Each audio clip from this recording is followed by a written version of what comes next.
Le silence s'écarte pour laisser place à la révélation. Voici l'Évangile selon Jean, l'apôtre bien-aimé, témoin de la lumière éternelle. Chapitre 1 de Jean. Avant que le temps ne soit mesuré, au commencement absolu, était le Verbe, la parole créatrice et essentielle. Et ce Verbe se tenait auprès de Dieu, en union parfaite. Plus encore, ce Verbe était Dieu lui-même, la même essence divine. Il existait dans cette communion intemporelle avec le Père dès l'origine. Par son intermédiaire, toutes les choses, visibles et invisibles, furent formées. Rien de ce qui existe n'a été manifesté sans sa puissance ordonnatrice. En lui résidait la vie, source inépuisable, et cette vie était la lumière, destinée à illuminer la conscience de toute l'humanité. Cette lumière divine irradie au milieu des ténèbres du monde, et l'obscurité, dans toute sa puissance, n'a jamais pu ni ne pourra jamais l'étouffer ou la maîtriser. Alors vint un homme, mandaté directement par Dieu, dont le nom était Jean. Il n'était pas la lumière elle-même, mais il fut envoyé comme un héros, un simple témoin, pour rendre un témoignage solennel et irréfutable à propos de cette lumière, afin que, par sa proclamation, tous les hommes soient amenés à la foi. Lui-même n'était qu'un reflet, sa mission était uniquement de diriger les regards vers l'éclat véritable. C'était la lumière véritable, celle qui, en venant dans le monde, éclaire authentiquement chaque être humain. Il était présent dans le cosmos, et bien que le monde ait été façonné et soutenu par sa présence, le monde qu'il avait créé n'a pas su, ou n'a pas voulu, le reconnaître dans sa manifestation terrestre. Il est venu vers son propre domaine, vers son peuple élu, mais les siens, ceux qui attendaient sa venue, ont refusé de l'accueillir et de lui ouvrir leur cœur. Cependant, à tous ceux qui l'ont reçu, à ceux qui ont placé leur confiance et leur foi en son nom, il a conféré le privilège, la puissance et le droit de devenir de véritables enfants de Dieu. Ces enfants ne sont pas nés d'une lignée terrestre, ni d'une volonté humaine charnelle, ni de la décision d'un mari. Leur naissance est d'une autre nature, ils sont engendrés spirituellement par Dieu lui-même. Et le Verbe, cette parole éternelle, est devenu chair. Il a établi sa tente, sa demeure, au milieu de nous, parmi les hommes. Nous avons contemplé sa gloire, une splendeur unique, la gloire du Fils unique de Dieu, émanant du Père, saturé de grâce et de vérité, de miséricorde et de fidélité. Jean le Baptiste rendit témoignage à son sujet, clamant à haute voix et affirmant avec conviction. C'est bien de lui que je parlais lorsque j'ai dit, celui qui vient après moi m'a largement dépassé en autorité, parce qu'il existait avant moi. De sa plénitude insondable, nous avons tous puisé, recevant grâce sur grâce, une surabondance de bénédictions imméritées. Car si la loi fut donnée par l'intermédiaire de Moïse, la grâce salvatrice et la vérité absolue nous sont parvenues par Jésus-Christ. Personne n'a jamais vu Dieu le Père dans sa majesté. Mais le Fils unique, qui est lui-même Dieu, et qui demeure dans l'intimité la plus profonde du Père, nous l'a fait connaître et l'a révélé. Voici le récit du témoignage que Jean rendit. Lorsque les chefs religieux juifs de Jérusalem envoyèrent vers lui des prêtres et des Lévites pour lui demander solennellement, « Qui es-tu donc ?» Jean ne chercha pas à se dérober. Il confessa sans hésitation, reconnaissant ouvertement. « Je ne suis pas le Messie. » Ils insistèrent, « Alors, qui es-tu ? Serais-tu Élie, celui qui doit revenir ? » « Je ne le suis pas, » répondit-il. « Es-tu le prophète attendu ? » Il répondit simplement. « Non. » Finalement, ils pressèrent, « Dis-nous qui tu es, afin que nous puissions rapporter une réponse valable à ceux qui nous ont mandatés. Que dis-tu de toi-même » Jean, faisant écho aux Écritures, répondit en citant le prophète Ésaïe. « Je suis la voix de celui qui crie dans le désert, aplanissez le chemin pour le Seigneur, comme l'a dit le prophète. » Ceux qui avaient été envoyés étaient des pharisiens, et ils l'interrogèrent à nouveau, « Si tu n'es ni le Messie, ni Élie, ni le prophète, pourquoi donc baptises-tu les gens ?» Moi, je baptise uniquement avec de l'eau, leur répliqua Jean. Mais au milieu de vous se tient quelqu'un que vous ne connaissez pas. C'est lui qui vient après moi, et je ne suis même pas digne de me baisser pour délier la courroie de ses sandales. Ces événements se déroulèrent à Béthanie, de l'autre côté du Jourdain, là où Jean continuait à administrer le baptême.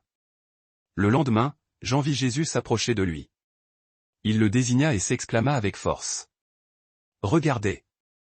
Voici l'agneau de Dieu, celui qui, par son sacrifice, ôte le péché du monde entier. C'est bien celui que j'avais annoncé quand j'ai dit, un homme vient après moi qui m'a surpassé parce qu'il existait avant moi. Personnellement, je ne le connaissais pas de prime abord. Mais si je suis venu baptiser avec de l'eau, c'était précisément pour qu'il soit révélé manifestement au peuple d'Israël. » Alors Jean donna un témoignage encore plus précis. J'ai vu l'Esprit Saint descendre du ciel, sous une forme visible, comme une colombe, et il est resté posé sur lui. Même à ce moment-là, je ne savais pas qui il était réellement. Mais celui qui m'a envoyé pour baptiser avec de l'eau m'avait prévenu, celui sur qui tu verras l'Esprit descendre et demeurer, c'est lui qui baptisera dans l'Esprit Saint. J'ai été témoin de cela, et je l'atteste solennellement, il est le Fils de Dieu, le choisi du Père. Le jour suivant, Jean se tenait là de nouveau, avec 2 de ses disciples. Apercevant Jésus qui passait, il s'écria une fois de plus. Regardez, l'agneau de Dieu. Les 2 disciples de Jean, entendant cette déclaration, se mirent aussitôt à suivre Jésus. Se retournant, Jésus les vit marcher derrière lui et leur demanda, « Que cherchez-vous » ? Rabbi, lui dirent-ils, ce qui signifie maître, où demeures-tu ? Venez, répondit-il, et vous verrez. Ils allèrent donc avec lui, virent où il habitait, et passèrent le reste de cette journée en sa compagnie. Il était environ la 10e heure, soit 4 heures de l'après-midi. André, le frère de Simon-Pierre, était l'un des 2 disciples qui avaient entendu Jean et suivi Jésus. La première chose qu'André fit fut de trouver son propre frère, Simon, et de lui annoncer avec enthousiasme. « Nous avons trouvé le Messie. » Ce qui, traduit, signifie le Christ. Il l'amena à Jésus. Jésus le fixa du regard et lui dit, « Tu es Simon, fils de Jean. Tu seras désormais appelé Cépha, ce qui, une fois traduit, signifie Pierre, la roche. » Le lendemain, Jésus prit la décision de partir pour la Galilée. Il rencontra Philippe et lui dit, « Suis-moi. » Philippe était originaire de la ville de Bethsaïda, tout comme André et Pierre. Philippe, à son tour, trouva Nathanaël et lui annonça la nouvelle. « Nous avons découvert celui dont Moïse a écrit dans la loi, et dont les prophètes ont également parlé avec insistance, Jésus de Nazareth, le fils de Joseph. » Nathanaël, sceptique, demanda. « De Nazareth ? Peut-il sortir quelque chose de bon de cet endroit ? » « Viens et vois, lui répondit Philippe. Lorsque Jésus vit Nathanaël s'approcher, il fit cette remarque à son sujet, « Voici un véritable Israélite, un homme intègre, en qui il n'y a absolument aucune ruse ni duplicité. »« D'où me connais-tu » demanda Nathanaël, étonné. Jésus lui répondit, « Avant que Philippe ne t'appelle, je t'ai vu alors que tu étais sous le figuier. » Alors, Nathanaël, frappé par cette prescience, déclara avec conviction, « Rabbi, tu es le Fils de Dieu. Tu es le roi d'Israël. » Jésus reprit, « C'est parce que je t'ai dit que je t'avais vu sous le figuier que tu crois ? Tu verras des choses infiniment plus grandes que celles-ci. » Puis il ajouta solennellement, « En vérité, je vous le dis, vous verrez le ciel s'ouvrir, et les anges de Dieu monter et descendre au-dessus du Fils de l'homme. » Chapitre 2 de Jean. 3 jours après, des noces eurent lieu à Cana en Galilée. La mère de Jésus était présente, et Jésus, ainsi que ses disciples, avaient également été invités à cette célébration festive. Or, le vin vint à manquer. La mère de Jésus, s'approchant de lui dit discrètement. « Ils n'ont plus de vin. » « Femme, lui répondit Jésus, qu'y a-t-il entre toi et moi ? Mon heure, l'heure de ma pleine manifestation, n'est pas encore venue. » Sa mère, néanmoins certaine de son pouvoir, dit au serviteur. « Faites tout ce qu'il vous commandera. » 6 jarres de pierre, de celles qui servaient aux Juifs pour leur rite de purification cérémonielle, se tenaient là, pouvant contenir chacune environ 80 à 120 litres. Jésus dit aux serviteurs, « Remplissez ces jarres d'eau. » Et ils les remplirent jusqu'au bord. Puis il leur dit, « Maintenant, puisez-en et portez-en au maître du festin, celui qui est responsable de la dégustation. » Ils obéirent. Le maître du festin goûta l'eau qui avait été transformée en un vin excellent. Il ne savait pas d'où venait cette boisson miraculeuse, bien que les serviteurs qui avaient puisé l'eau le sussent. Il appela alors le marié et lui dit, « Tout le monde sert d'abord le bon vin, le meilleur cru, et ce n'est qu'après que les invités sont bien repus qu'on sert le moins bon. Mais toi, tu as gardé le vin le plus raffiné jusqu'à présent. » Ce miracle que Jésus accomplit à Cana en Galilée fut le premier de ses signes publics, par lequel il révéla sa gloire divine. Ses disciples, témoins de cette manifestation de puissance, crurent fermement en lui. Après cela, il descendit à Capernaüm avec sa mère, ses frères et ses disciples. Ils y demeurèrent quelques jours seulement. Comme le temps de la Pâque juive approchait, Jésus monta à Jérusalem, la cité sainte. Dans l'enceinte du temple, il trouva des marchands qui vendaient du bétail, des moutons et des colombes, ainsi que des changeurs d'argent assis à leur table, affairés à leurs transactions. Alors, il se fit un fouet avec des cordes et les chassa tous du parvis du temple, ainsi que les moutons et les bœufs. Il dispersa les pièces des changeurs et renversa leur table, avec une sainte colère. À ceux qui vendaient les colombes, il ordonna sévèrement. Enlevez cela d'ici. Cessez de transformer la maison de mon père en un vulgaire marché.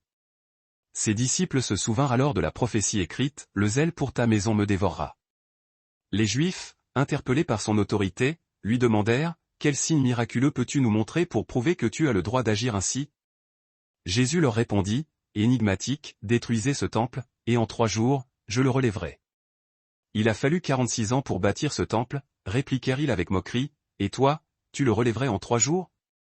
Mais le temple dont il parlait était son propre corps. Plus tard, après sa résurrection d'entre les morts, ses disciples se remémorèrent ces paroles. Alors, ils accordèrent leur foi à l'écriture et aux paroles que Jésus avait prononcées. Pendant qu'il était à Jérusalem pour la fête de la Pâque, un grand nombre de personnes, voyant les signes qu'il accomplissait, crurent en son nom. Cependant, Jésus ne leur faisait pas entièrement confiance, car il connaissait le fond de chaque homme. Il n'avait besoin d'aucun témoignage concernant l'humanité, car lui-même savait parfaitement ce qui résidait au plus profond du cœur de chacun. Chapitre 3 de Jean. Or, il y avait un pharisien, un homme influent du nom de Nicodème, membre du Sanhédrin, le conseil suprême des Juifs. Il vint trouver Jésus de nuit, sous le couvert de l'obscurité, et lui dit respectueusement. Rabbi, maître, nous savons que tu es un enseignant envoyé par Dieu. Car personne ne pourrait accomplir les signes extraordinaires que tu fais si Dieu n'était pas avec lui. Jésus lui répondit par une vérité fondamentale, en vérité, je te le dis, si un homme ne naît de nouveau, d'en haut, il ne peut absolument pas voir le royaume de Dieu. Comment un homme peut-il naître lorsqu'il est déjà vieux, demanda Nicodème, prenant les paroles au sens littéral. Il ne peut tout de même pas rentrer une seconde fois dans le ventre de sa mère pour naître. Jésus lui répondit, insistant sur le plan spirituel, en vérité, je te le dis, si quelqu'un ne naît d'eau et d'esprit, il ne peut entrer dans le royaume de Dieu. Ce qui naît de la chair est chair, mais ce qui naît de l'esprit est esprit. Ne t'étonne pas de ce que je t'ai dit, il faut que vous naissiez de nouveau. Le vent souffle où il veut. Tu entends son bruit mystérieux, mais tu ne sais ni d'où il vient ni où il va. Il en est de même pour quiconque est né de l'esprit. Comment cela peut-il se faire? Interrogea Nicodème, perplexe. Toi, tu es le maître d'Israël, lui dit Jésus, et tu ne comprends pas ces choses essentielles? En vérité, je te l'affirme, nous parlons de ce que nous connaissons intimement, et nous témoignons de ce que nous avons vu dans les sphères divines. Mais malgré cela, vous, les hommes, vous n'acceptez pas notre témoignage. Si je vous ai parlé de réalités terrestres, que vous n'avez pas cru, comment croirez-vous si je vous parle des réalités célestes? Personne n'est monté au ciel, si ce n'est celui qui est descendu du ciel, le Fils de l'homme, qui est dans le ciel. Et de même que Moïse a élevé le serpent de bronze dans le désert pour sauver les Israélites, de même il faut que le Fils de l'homme soit élevé, afin que quiconque croit en lui puisse avoir la vie éternelle. Car Dieu a tant aimé le monde des hommes qu'il a donné son Fils unique, son bien le plus précieux, afin que quiconque place sa foi en lui ne périsse pas dans la damnation, mais qu'il possède la vie dans l'éternité. Dieu n'a pas envoyé son Fils dans le monde dans le but de condamner le monde et l'humanité, mais au contraire, pour que le monde soit sauvé par lui. Celui qui croit en lui n'est pas jugé et échappe à la condamnation. Mais celui qui refuse de croire est déjà condamné, parce qu'il n'a pas cru au nom du Fils unique de Dieu. Et voici le principe du jugement, la lumière, le Christ, est venu dans le monde, mais les hommes ont préféré les ténèbres à la lumière, car leurs actions étaient intrinsèquement mauvaises. Quiconque commet le mal déteste instinctivement la lumière et ne vient pas à elle, de peur que ses mauvaises actions ne soient révélées et exposées au grand jour. Mais celui qui agit selon la vérité et l'intégrité vient à la lumière, afin qu'il soit clairement manifeste que ses œuvres ont été faites en Dieu et par sa volonté. Après ces entretiens, Jésus et ses disciples se rendirent dans la campagne de Judée, où il demeura quelque temps avec eux et baptisait les foules. Jean, de son côté, baptisait aussi à Hénon, près de Salim, parce qu'il y avait là une quantité suffisante d'eau, et les gens venaient se faire baptiser par lui. Cela se passait avant que Jean ne soit jeté en prison par Hérode. Un débat s'éleva alors entre certains disciples de Jean et un juif concernant la question des purifications rituelles. Ils vinrent trouver Jean et lui dirent avec une pointe d'inquiétude, « Rabbi, celui qui était avec toi de l'autre côté du Jourdain, celui à propos de qui tu as rendu témoignage. Regarde. Il baptise, lui aussi, et tout le monde accourt vers lui. » Jean répondit avec sa sagesse habituelle, « Un homme ne peut recevoir que ce qui lui a été donné directement du ciel. Vous-même pouvez témoigner que j'ai dit clairement, je ne suis pas le Christ, mais j'ai été envoyé comme son précurseur. L'épouse est destinée à l'époux. L'ami de l'époux, qui se tient près de lui et l'écoute attentivement, est rempli d'une joie immense lorsqu'il entend la voix de l'époux. Cette joie-là, celle du serviteur, est la mienne, et elle est maintenant complète. Il faut que lui grandisse et que moi, je diminue. Celui qui vient d'en haut est au-dessus de tous. Celui qui est de la terre est terrestre et parle de choses terrestres. Celui qui est descendu du ciel est au-dessus de tout. Il témoigne de ce qu'il a vu et entendu dans la sphère divine, mais personne n'accepte pleinement son témoignage. Celui qui a accepté son témoignage a ainsi certifié et authentifié que Dieu est absolument véridique. Car celui que Dieu a envoyé parle les paroles mêmes de Dieu, puisque Dieu lui donne l'Esprit sans mesure ni restriction. Le Père aime le Fils et a tout remis, absolument tout, entre ses mains. Celui qui croit sincèrement au Fils possède la vie éternelle. Mais celui qui refuse d'obéir et de croire au Fils ne verra jamais la vie, au contraire, la colère juste de Dieu demeure et pèse sur lui. Chapitre 4 de Jean. Jésus apprit que les pharisiens avaient entendu dire qu'il faisait et baptisait beaucoup plus de disciples que Jean. Bien qu'en réalité ce ne fût pas Jésus lui-même qui baptisait, mais ses disciples agissant sous son autorité. Il quitta donc la Judée et retourna voyager vers la Galilée. Or, le chemin le plus direct l'obligeait à traverser la Samarie. Il arriva ainsi à une ville de Samarie appelée Sichar, près de la parcelle de terre que Jacob avait donnée à son fils Joseph. Là se trouvait le puits de Jacob. Jésus, épuisé par le voyage et le soleil ardent, s'assit au bord du puits. Il était environ midi, l'heure la plus chaude du jour. Une femme samaritaine vint puiser de l'eau. Jésus lui dit : « Donne-moi à boire. » Ses disciples étaient partis à la ville pour acheter des provisions. La femme samaritaine lui répondit, surprise et méfiante, « Comment se fait-il que toi, qui es juif, tu me demandes à boire, à moi qui suis une femme samaritaine ? » Car les Juifs, par coutume et hostilité historique, n'avaient aucune relation avec les Samaritains. Jésus lui répondit, pénétrant son cœur, « Si tu connaissais le don merveilleux de Dieu et qui est celui qui te dit, donne-moi à boire, c'est toi qui lui aurais demandé, et il t'aurait donné de l'eau vive, une eau jaillissante. » Seigneur, lui dit la femme, tu n'as rien pour puiser, et le puits est profond. D'où aurais-tu donc cette eau vive mystérieuse ? Serais-tu plus grand que notre père Jacob, qui nous a donné ce puits, et qui en a bu lui-même, ainsi que ses fils et son bétail ? Jésus lui répondit, quiconque boit de cette eau-ci aura encore soif.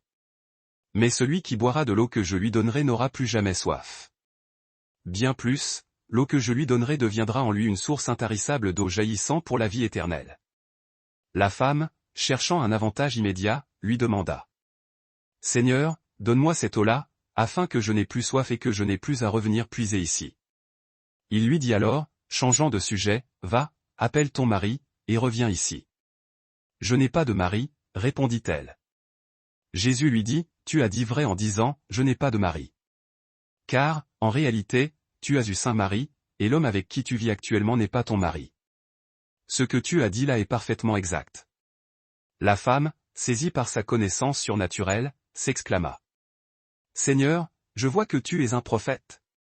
Nos ancêtres ont adoré sur cette montagne-ci, le mont Garizim, mais vous, les Juifs, vous prétendez que l'endroit où il faut adorer se trouve uniquement à Jérusalem. Femme, lui dit Jésus, crois-moi, l'heure vient, et elle est déjà là, où ce ne sera ni sur cette montagne ni à Jérusalem que vous adorerez le Père. Vous Samaritains, vous adorez ce que vous ne connaissez pas parfaitement.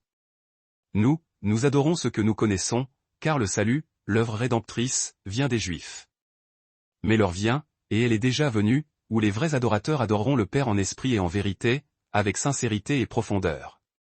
Car ce sont de tels adorateurs que le Père recherche.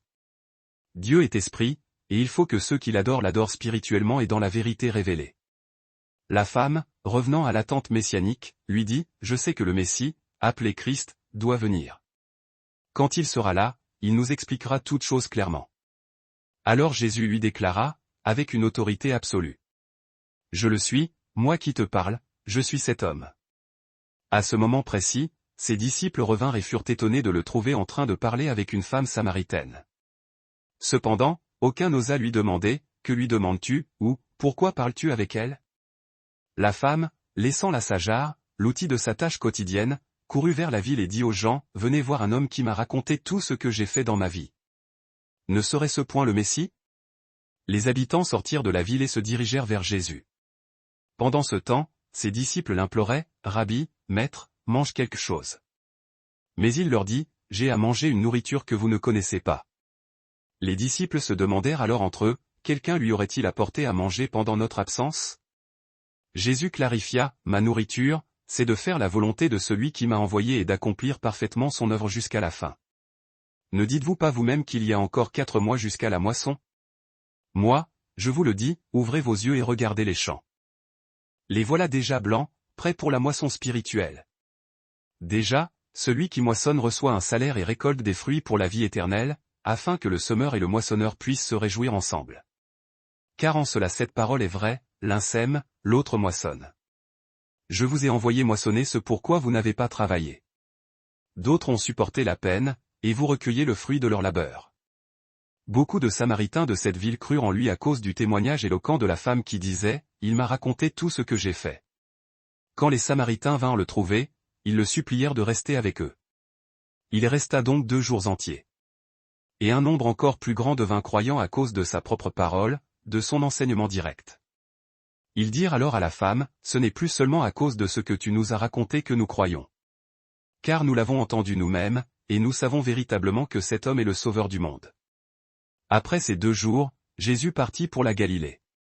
Lui-même avait souligné qu'un prophète ne reçoit aucun honneur dans son propre pays. Cependant, à son arrivée en Galilée, les Galiléens l'accueillirent favorablement.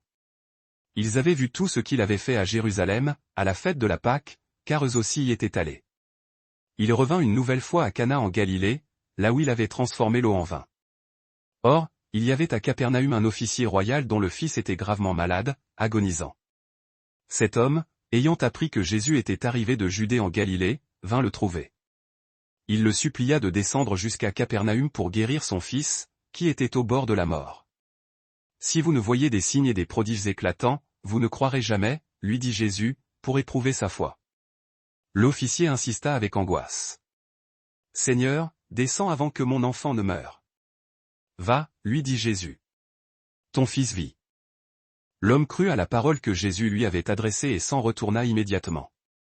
Tandis qu'il était encore en chemin, ses serviteurs vinrent à sa rencontre et lui annoncèrent la bonne nouvelle, « Ton enfant est rétabli. » Il leur demanda à quelle heure exacte il s'était senti mieux.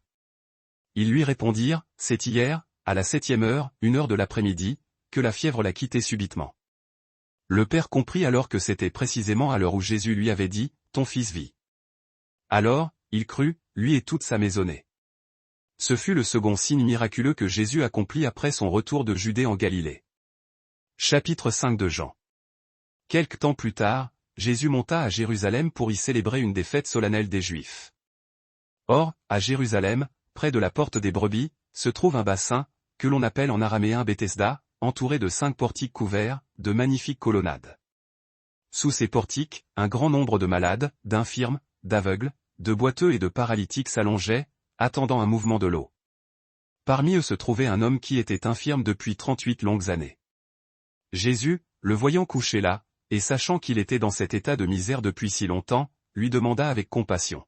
« Veux-tu être guéri ?»« Seigneur, » lui répondit l'infirme, « je n'ai personne pour m'aider à descendre dans le bassin lorsque l'eau s'agite miraculeusement.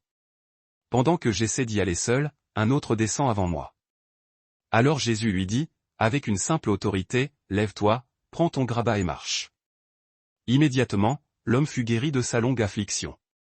Il prit son grabat et se mit à marcher. Or, le jour où cela se produisit était un sabbat. Les chefs religieux juifs, voyant l'homme ainsi rétabli, lui dirent avec rigidité, « C'est le sabbat. Il t'est interdit par la loi de porter ton grabat. Porte ton grabat. » Mais il répondit, « Le Sauveur qui m'a guéri m'a dit, prends ton grabat et marche. » Alors ils l'interrogèrent avec une suspicion croissante, « Qui est cet individu qui t'a ordonné de le prendre et de te mettre en marche ?» L'homme, récemment restauré, n'avait aucune idée de l'identité de son bienfaiteur, car Jésus s'était éclipsé, se mêlant discrètement à la multitude présente. Plus tard, Jésus le retrouva dans l'enceinte sacrée du temple et lui adressa ces paroles solennelles, « Vois, tu es de nouveau bien portant. Cesse de pécher, de peur qu'il ne t'arrive quelque chose de pire encore. » L'homme s'en alla immédiatement, et, devant les chefs des Juifs, il révéla que c'était Jésus qui l'avait rendu sain et sauf. Ainsi, à cause du fait que Jésus accomplissait ses œuvres un jour de sabbat, les autorités juives commencèrent à le harceler et à le persécuter avec une ferveur implacable. Pour sa défense, Jésus leur répondit avec une assurance divine, « Mon Père est à l'œuvre continuellement, jusqu'à ce jour, et moi aussi, j'œuvre sans relâche. » Cette affirmation, par sa nature même, redoubla leur détermination à le faire mourir. Non seulement il violait le sabbat, ce qui était déjà une offense grave, mais il osait aussi appeler Dieu son propre Père, se proclamant ainsi l'égal de Dieu, une blasphème impardonnable à leurs yeux. Jésus leur donna cette réponse, profonde et mystérieuse, en vérité, je vous le dis, le Fils ne peut rien faire de lui-même. Il agit seulement en fonction de ce qu'il voit faire à son Père, car tout ce que le Père fait, le Fils le fait également. Le Père, en effet, aime le Fils d'un amour infini et lui montre toutes les choses qu'il accomplit. Oui, et il lui montrera des œuvres encore plus grandes que celles-ci, de sorte que votre étonnement sera total. Car de même que le Père ressuscite les morts et leur donne la vie, de même aussi le Fils donne la vie à qui il veut. De plus, le Père ne juge personne, mais il a confié tout le jugement au Fils, afin que tous honorent le Fils exactement comme ils honorent le Père. Celui qui n'honore pas le Fils ne rend pas hommage au Père qui l'a envoyé. En vérité, je vous le déclare, celui qui écoute ma parole et croit en celui qui m'a envoyé possède la vie éternelle. Il n'est pas soumis au jugement, mais il est déjà passé, définitivement, de la mort à la vie. En vérité, je vous le dis, l'heure vient, et elle est déjà là, où les morts entendront la voix du Fils de Dieu, et ceux qui l'auront entendu vivront. Car, de même que le Père a la vie en lui-même, de même il a accordé au Fils d'avoir la vie en lui-même. Et il lui a donné l'autorité d'exercer le jugement, parce qu'il est le Fils de l'homme. Ne soyez pas étonnés par cette affirmation, car l'heure approche où tous ceux qui sont dans les sépulcres entendront sa voix majestueuse et en sortiront. Ceux qui auront accompli le bien ressusciteront pour la vie, et ceux qui auront pratiqué le mal ressusciteront pour la condamnation éternelle. Je ne puis rien faire de moi-même. Mon jugement est rendu uniquement selon ce que j'entends, et mon jugement est juste, car je ne cherche pas à accomplir ma propre volonté, mais celle de celui qui m'a envoyé. Si je témoigne seulement de moi-même, mon témoignage n'est pas considéré comme valable. Il y en a un autre qui témoigne en ma faveur, et je sais que son témoignage à mon sujet est véridique et digne de foi. Vous avez envoyé une délégation vers Jean, et il a rendu témoignage à la vérité avec courage. Non que j'accepte le témoignage humain comme ma source de légitimité, mais je vous en parle afin que vous puissiez être sauvés. Jean était une lampe qui brûlait et éclairait les ténèbres, et vous avez choisi, pour un temps éphémère, de vous réjouir à sa lumière. J'ai pourtant un témoignage d'une importance bien supérieure à celui de Jean. Car les œuvres que le Père m'a donné d'achever, ces œuvres même que je suis en train d'accomplir, témoignent clairement que le Père m'a envoyé. Et le Père qui m'a envoyé a lui-même témoigné à mon sujet. Cependant, vous n'avez jamais entendu sa voix, ni vu sa forme majestueuse, et sa parole ne demeure pas en vous, car vous ne croyez pas en celui qui l'a mandaté. Vous explorez méticuleusement les Écritures, car vous pensez trouver en elles la vie éternelle. Or, ce sont ces mêmes Écritures qui rendent témoignage de ma personne. Pourtant, obstinément, vous refusez de venir à moi pour obtenir cette vie. Je n'ai pas besoin de la gloire provenant des hommes. Mais je vous connais. Je sais que l'amour de Dieu n'habite pas véritablement dans vos cœurs. Je suis venu au nom de mon Père, et vous ne m'acceptez pas. Mais si quelqu'un d'autre vient en son propre nom, celui-là, vous l'accepterez volontiers. Comment pouvez-vous parvenir à la foi, puisque vous cherchez la gloire les uns des autres et ne recherchez point la gloire qui vient de Dieu seul? Ne pensez pas que je vais vous accuser devant le Père. Votre accusateur est Moïse lui-même, en qui vous avez placé votre espérance. Si vous croyez réellement Moïse, vous me croiriez aussi, car il a écrit à mon sujet. Mais puisque vous ne croyez pas à ce qu'il a écrit, comment allez-vous croire à mes paroles? Musique Jean, chapitre 6. Quelque temps après ces événements, Jésus traversa vers l'autre rive de la mer de Galilée, c'est-à-dire le lac de Tibériade. Une foule immense de gens se mit à le suivre parce qu'ils avaient été les témoins des signes miraculeux qu'il accomplissait en guérissant les malades. Alors Jésus gravit le flanc d'une montagne et s'assit là avec ses disciples. La Pâque juive, la fête solennelle, était proche. Quand Jésus leva les yeux et vit cette grande multitude approcher, il dit à Philippe, comme pour sonder sa foi, où achèterons-nous du pain pour que toutes ces personnes puissent manger à leur faim? Il lui posait cette question dans le seul but de le mettre à l'épreuve, car il savait déjà parfaitement ce qu'il allait faire. Philippe lui répondit, avec une pointe de désespoir pratique, même si nous avions l'équivalent de plus de 6 mois de salaire, ce ne serait pas suffisant pour acheter assez de pain pour donner ne fût-ce qu'une bouchée à chacun. Un autre de ses disciples, André, le frère de Simon-Pierre, prit la parole et dit, « Voici un jeune garçon qui a 5 petits pains d'orge et 2 petits poissons, mais qu'est-ce que cela représente face à une telle foule ?» Jésus leur dit alors avec autorité, « Faites asseoir les gens. » Il y avait beaucoup d'herbes grasses dans cet endroit retiré, et ils s'assirent. Le nombre d'hommes présents était d'environ 5000, sans compter les femmes et les enfants. Jésus prit alors les pains, rendit grâce au Père, et les distribua à ceux qui étaient assis, leur donnant autant qu'ils voulaient. Il fit de même avec les poissons. Quand ils eurent tous mangé à satiété, il dit à ses disciples, soucieux de ne rien gaspiller, ramassez les morceaux qui restent, afin que rien ne soit perdu. Ils les ramassèrent donc et remplirent 12 grandes corbeilles avec les morceaux des 5 pains d'orge qui restaient après que tous eurent mangé. Après avoir vu le signe que Jésus avait accompli, les gens se mirent à dire, « Celui-ci est vraiment le prophète qui doit venir dans le monde. » Jésus, sachant qu'ils avaient l'intention de venir le prendre de force pour le faire roi et bouleverser l'ordre établi, se retira de nouveau seul sur la montagne. Quand le soir fut venu, ses disciples descendirent au bord du lac, montèrent dans une barque et se dirigèrent vers Capernaüm, de l'autre côté du lac. Il faisait déjà nuit noire, et Jésus ne les avait pas encore rejoints. Un vent violent soufflait, et les eaux du lac devenaient de plus en plus agitées. Après avoir ramé sur environ 3 ou 4 milles, ils aperçurent Jésus qui approchait de la barque, marchant paisiblement sur les flots, et ils furent saisis d'une grande terreur. Mais il leur parla immédiatement, dissipant leur peur, « C'est moi, n'ayez pas peur. » Alors ils acceptèrent volontiers de le prendre dans la barque, et instantanément, miraculeusement, la barque atteignit le rivage vers lequel ils se dirigeaient.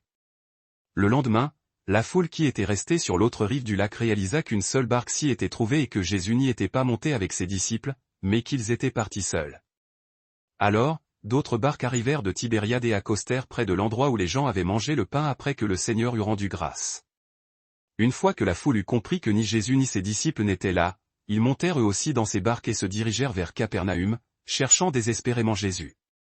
Quand ils l'eurent trouvé sur l'autre côté du lac, ils lui demandèrent avec curiosité, « Rabbi, quand es-tu arrivé ici ?» Jésus leur répondit, tranchant net avec leur curiosité superficielle, « En vérité, je vous le dis, vous me cherchez non parce que vous avez vu les signes spirituels que j'ai accomplis, mais parce que vous avez mangé de ces pains et que vous avez été rassasiés. Ne travaillez pas pour la nourriture qui périt et se corrompt, mais pour la nourriture qui demeure et qui conduit à la vie éternelle, celle que le Fils de l'homme vous donnera. Car c'est sur lui que Dieu, le Père lui-même, a apposé son sceau d'approbation divine. » Alors ils lui demandèrent, cherchant une formule de piété, « Que devons-nous faire pour accomplir les œuvres que Dieu exige ?» Jésus leur répondit, ramenant tout à l'essence de la foi, l'œuvre de Dieu, la seule qui compte, est celle-ci, croire en celui qui l'a envoyé. Ils lui demandèrent donc, insistant pour une preuve spectaculaire, « Quel signe feras-tu donc, afin que nous le voyions et que nous te croyions ? Quelle œuvre accompliras-tu ? Nos ancêtres ont mangé la manne dans le désert, comme il est écrit, il leur a donné à manger le pain venu du ciel. » Jésus leur dit alors, rétablissant la vérité, en vérité, je vous le dis, ce n'est pas Moïse qui vous a donné le pain véritable venu du ciel. C'est mon Père qui vous donne le vrai pain descendu du ciel. Car le pain de Dieu est celui qui descend du ciel et donne la vie au monde entier. Seigneur, dirent-ils avec empressement, donne-nous toujours ce pain-là. Alors Jésus déclara, faisant une révélation sublime, je suis le pain de vie. Celui qui vient à moi n'aura jamais faim, et celui qui croit en moi n'aura jamais soif. Mais, comme je vous l'ai déjà dit, vous m'avez vu, et pourtant vous ne croyez pas. Tous ceux que le Père me donne viendront à moi. Et celui qui vient à moi, je ne le mettrai jamais dehors. Car je suis descendu du ciel non pour faire ma propre volonté, mais pour faire la volonté de celui qui m'a envoyé. Et c'est ici la volonté de celui qui m'a envoyé, que je ne perde aucun de ceux qu'il m'a donnés, mais que je les ressuscite au dernier jour. La volonté de mon Père est que quiconque contemple le Fils et croit en lui ait la vie éternelle, et moi, je le ressusciterai au dernier jour. À cause de cela, les Juifs commencèrent à murmurer et à se plaindre à son sujet, parce qu'il avait dit, « Je suis le pain qui est descendu du ciel. » Il disait, avec une incrédulité amère, « N'est-ce pas là Jésus, le fils de Joseph, dont nous connaissons le père et la mère ? Comment peut-il maintenant dire, « Je suis descendu du ciel » ? Cessez de murmurer entre vous, leur répondit Jésus. Nul ne peut venir à moi, si le Père qui m'a envoyé ne l'attire, et moi, je le ressusciterai au dernier jour. Il est écrit dans les prophètes, ils seront tous enseignés par Dieu. Quiconque a entendu le Père et a appris de lui vient à moi. Personne n'a vu le Père, sinon celui qui vient de Dieu. Lui seul a vu le Père. En vérité, je vous le dis, celui qui croit possède la vie éternelle dès maintenant. Je suis le pain de vie, la source de toute subsistance spirituelle. Vos ancêtres ont mangé la manne dans le désert, et pourtant ils sont morts. Mais voici le pain qui est descendu du ciel, que l'on peut manger sans jamais mourir. Je suis ce pain vivant qui est descendu du ciel. Si quelqu'un mange de ce pain, il vivra éternellement. Or, ce pain, c'est ma chair, que je donnerai pour la vie du monde. Alors les Juifs se mirent à se disputer violemment entre eux, demandant avec horreur, comment cet homme peut-il nous donner sa chair à manger? Jésus leur dit alors, accentuant la gravité de ses paroles, en vérité, je vous le dis, si vous ne mangez la chair du Fils de l'homme et si vous ne buvez son sang, vous n'avez point la vie en vous. Celui qui mange ma chair et boit mon sang a la vie éternelle, et je le ressusciterai au dernier jour. Car ma chair est une vraie nourriture, et mon sang est une vraie boisson, essentielle et vitale. Celui qui mange ma chair et boit mon sang demeure en moi, et moi en lui. De même que le Père vivant m'a envoyé et que je vis par le Père, ainsi celui qui se nourrit de moi vivra aussi par moi. Tel est le pain qui est descendu du ciel. Vos ancêtres ont mangé la manne et sont morts, mais celui qui se nourrit de ce pain vivra éternellement. Il prononça ces paroles tandis qu'il enseignait dans la synagogue, à Capernaüm. En entendant cela, beaucoup de ses disciples dirent, cette parole est dure à accepter. Qui peut l'écouter? Sachant bien que ses disciples murmuraient à ce sujet, Jésus leur dit, est-ce que cela vous scandalise? Et si vous voyez le Fils de l'homme monter là où il était auparavant?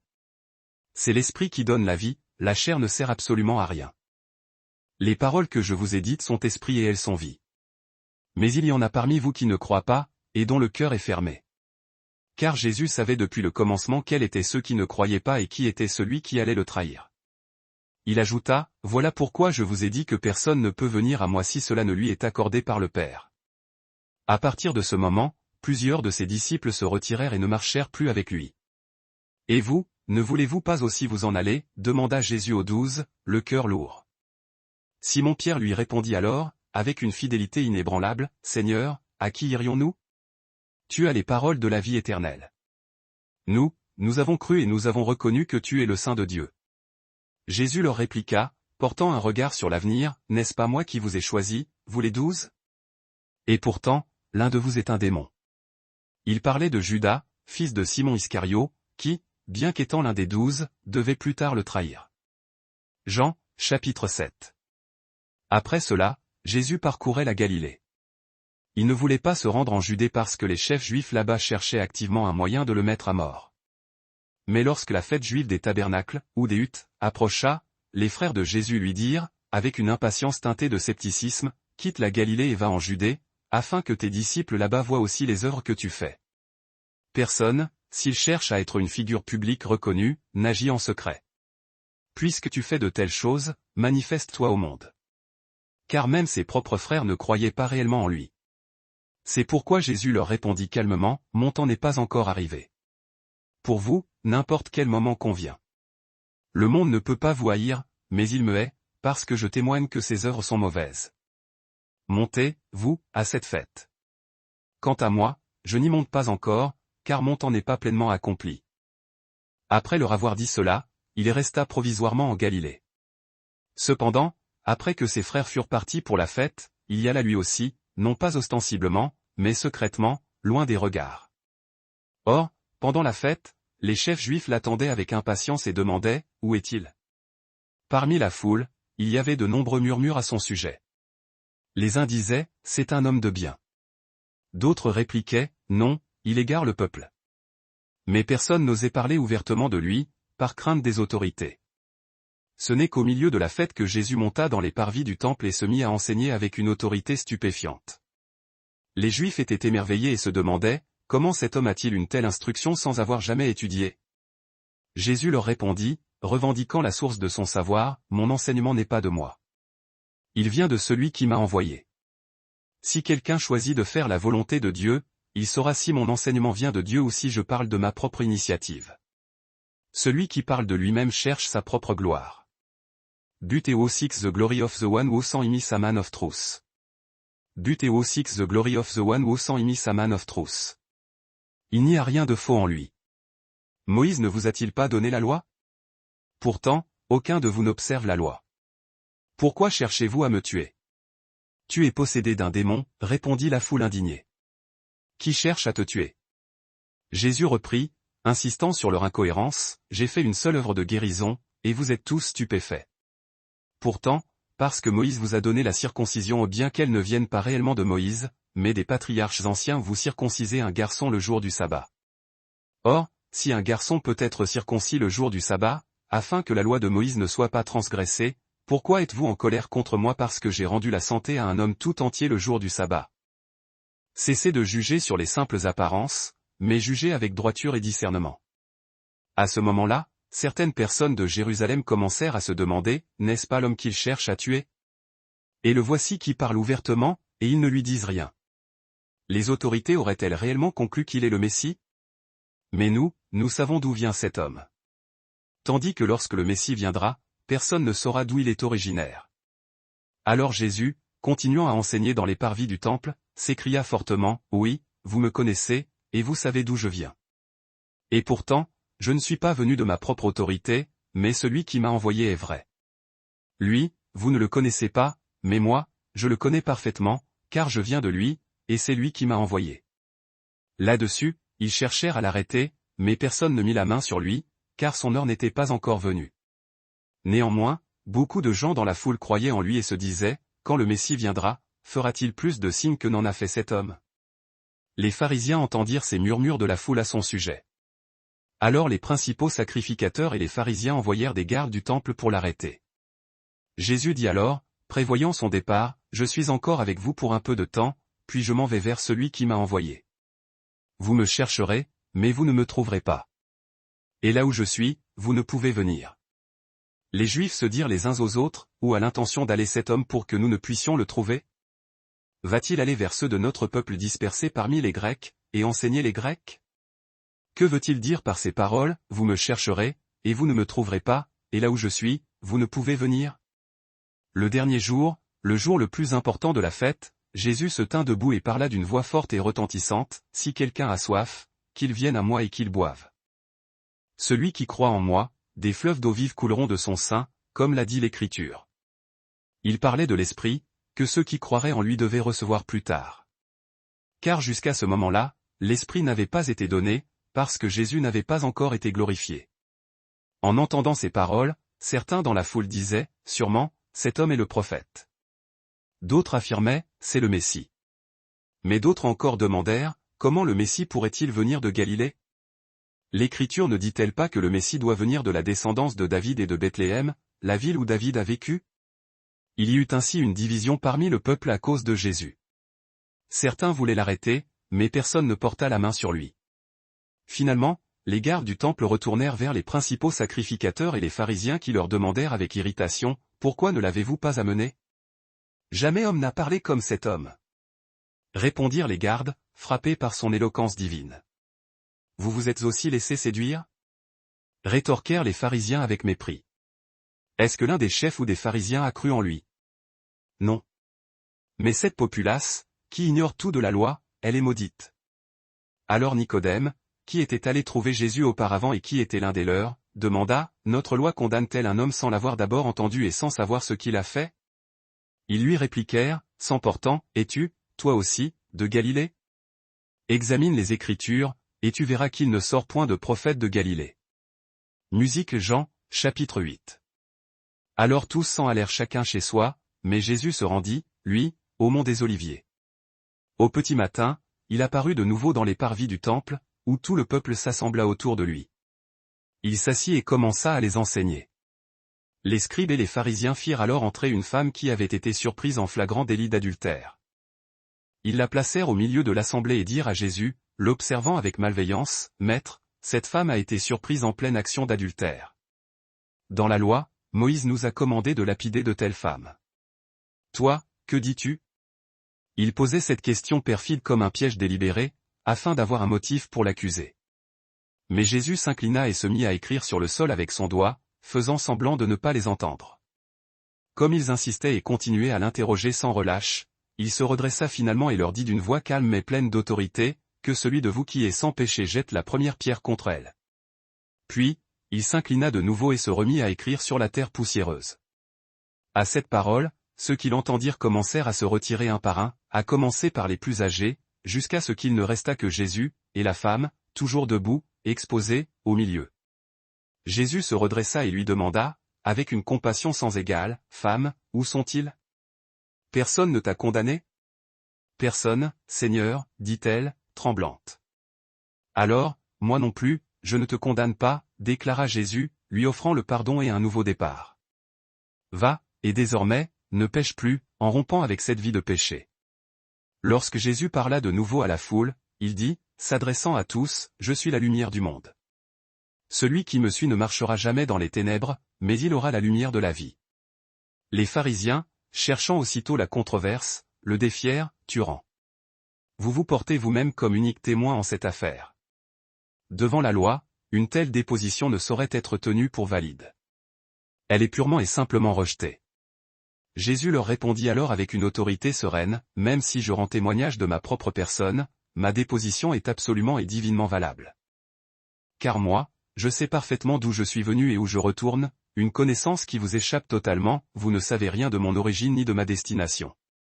Vous ne voyez le monde qu'à travers le prisme de la chair et des normes purement humaines. Pour ma part, je ne juge personne. Mais s'il m'arrivait de prononcer un jugement, celui-ci serait infailliblement juste, car je ne suis pas seul dans mon office. Je suis accompagné du Père qui m'a envoyé. N'est-il pas inscrit dans votre propre loi, celle que vous révérez, que la parole de 2 témoins doit être tenue pour certaine et établie? Eh bien, je suis le premier témoin qui atteste de ma vérité, et l'autre témoin, le plus grand de tous, est le Père qui m'a dépêché. Alors, ils l'interrogèrent, non sans ironie, mais où est donc ce Père dont tu parles? Jésus rétorqua, vous ne me connaissez ni moi, ni mon Père. Si seulement vous m'aviez reconnu, vous auriez aussi la connaissance de mon Père.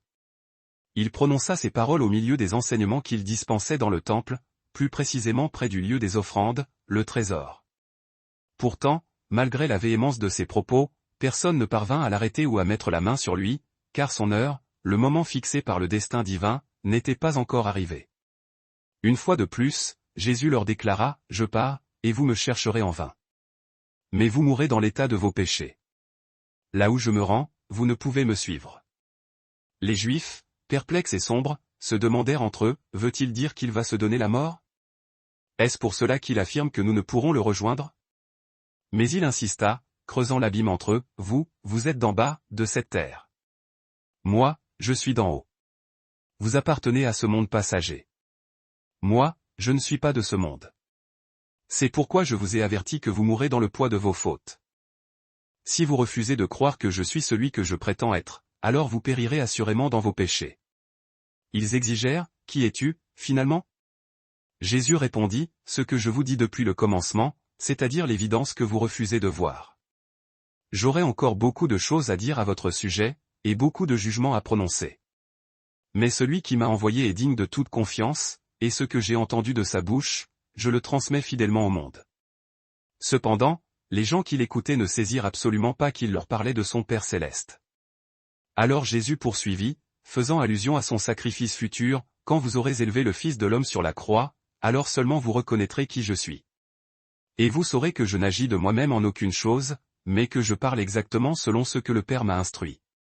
Celui qui m'a envoyé demeure constamment avec moi. Il ne m'a jamais laissé seul, car j'accomplis toujours, sans réserve, ce qui lui est agréable. Tandis qu'il prononçait ces paroles puissantes, un certain nombre de ceux qui étaient présents se mirent à croire en lui. S'adressant à ces Juifs qui venaient de mettre leur confiance en lui, Jésus affirma, « Si vous restez attachés à ma parole, si vous persévérez dans mon enseignement, vous serez véritablement mes disciples. Et alors, vous accéderez à la connaissance de la vérité, et cette vérité vous affranchira de toute servitude. » Ils répliquèrent, blessés dans leur fierté historique, « Nous sommes la postérité d'Abraham. Jamais nous n'avons été esclaves de quiconque. Comment peux-tu prétendre que nous aurons besoin d'être libérés ?»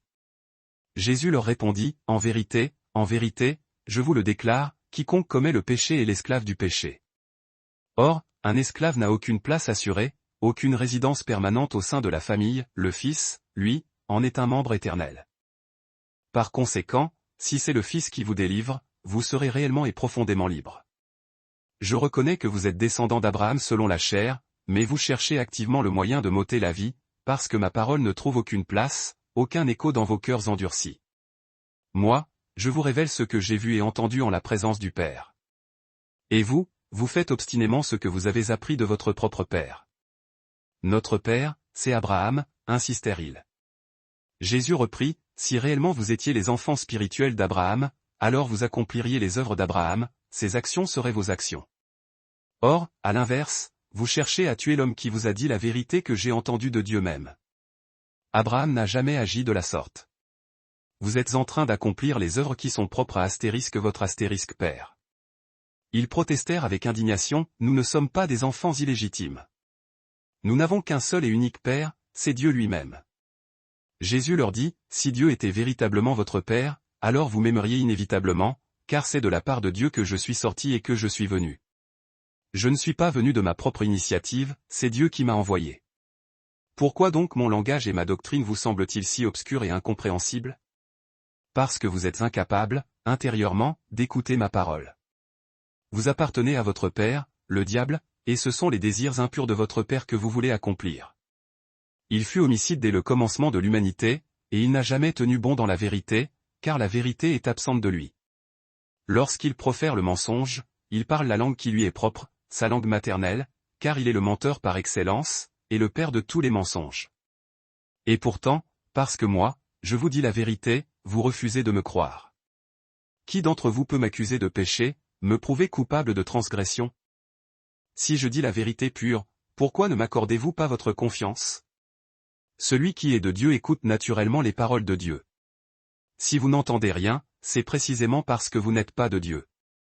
Les Juifs répondirent alors, cherchant à l'humilier, n'avons-nous pas raison d'affirmer que tu es un Samaritain méprisable, et que tu es possédé par un démon? Je ne suis pas possédé par un démon, rétorqua Jésus, mais j'honore mon Père, tandis que vous me traitez sans aucun respect. Je ne recherche pas ma propre gloire. Il y en a un qui la recherche pour moi, et c'est lui qui est le juge souverain. En vérité, je vous le dis, celui qui garde fidèlement ma parole ne verra jamais la mort. À cette déclaration, ils s'exclamèrent, l'indignation au comble, maintenant, nous sommes certains que tu es sous l'emprise d'un démon. Abraham est mort, et les prophètes aussi ont connu la mort. Et toi, tu oses dire que celui qui observe ta parole n'expérimentera jamais la mort. Es-tu donc plus grand que notre père Abraham, qui est mort? Et les prophètes sont morts. Pour qui te prends-tu donc? Jésus répondit, si je me glorifiais moi-même, ma gloire ne serait que vanité et n'aurait aucun poids. Mais c'est mon Père, celui-là même que vous prétendez être votre Dieu, qui me glorifie. Bien que vous prétendiez le servir, vous ne le connaissez pas véritablement, alors que moi, je le connais. Si je disais que je ne le connais pas, je serais un menteur comme vous. Mais je le connais, et j'observe fidèlement sa parole. Votre ancêtre Abraham, mu par la foi, a tressailli de joie à la pensée de voir mon jour. Il l'a vu par avance et il en fut rempli d'allégresse. Vous n'avez pas encore 50 ans, lui rétorquèrent-ils avec fureur, et vous auriez vu Abraham? Jésus leur répondit solennellement, en vérité, je vous le déclare, avant qu'Abraham fût, je suis. À ces mots, ils ramassèrent immédiatement des pierres, prêts à le lapider pour blasphème. Mais Jésus se déroba à leur regard et quitta l'enceinte du temple, s'échappant de leur emprise. Le 9e chapitre de Jean s'ouvre. Tandis qu'il passait son chemin, il aperçut un homme qui était aveugle de naissance, dont les yeux n'avaient jamais connu la lumière. Ses disciples, adhérant aux croyances populaires, l'interrogèrent, Rabbi, qui a péché? Est-ce cet homme lui-même, ou bien ses parents, pour qu'il soit né aveugle? Jésus répondit, démantelant leur théologie simpliste, ce n'est ni cet homme qui a péché, ni ses parents. Mais cela s'est produit afin que les œuvres et la puissance de Dieu puissent être manifestées en lui et par lui. Tant qu'il fait jour, il nous faut accomplir les œuvres de celui qui m'a envoyé, car la nuit approche, cette heure où nul ne pourra plus agir. Tant que je suis dans le monde, je suis la lumière qui éclaire le monde. Après avoir prononcé ces mots, il cracha à terre, fit de la boue avec sa salive, et appliqua cette onction d'argile sur les yeux de l'aveugle. Va, lui ordonna-t-il, lave-toi dans la piscine de Siloé, ce nom signifiant, envoyé. L'homme y alla donc, obéissant, se lava les yeux, et revint guéri, voyant clairement. Ses voisins, ainsi que ceux qui l'avaient vu mendier auparavant, se demandaient avec stupeur, n'est-ce pas celui qui se tenait assis et demandait l'aumône? Certains affirmaient, c'est bien lui. D'autres contestaient, non, mais il lui ressemble étrangement. Mais l'homme lui-même insista avec conviction, je suis cet homme. Comment tes yeux se sont-ils ouverts, lui demandèrent-ils. Il répondit, l'homme qu'on appelle Jésus a fait de la boue, l'a appliquée sur mes yeux, et m'a dit, va à Siloé et lave-toi. J'y suis allé, je me suis lavé, et voici que maintenant je vois. Ils lui demandèrent alors, où est cet homme? Je ne sais pas, répondit-il simplement. On amena l'ancien aveugle devant les pharisiens. Or, le jour où Jésus avait fait cette boue et ouvert les yeux de l'homme était un jour de sabbat, jour sacré où tout travail était interdit. Les pharisiens l'interrogèrent donc à leur tour pour savoir comment il avait recouvré la vue. Il a mis de la boue sur mes yeux, répondit l'homme, je me suis lavé, et maintenant je vois.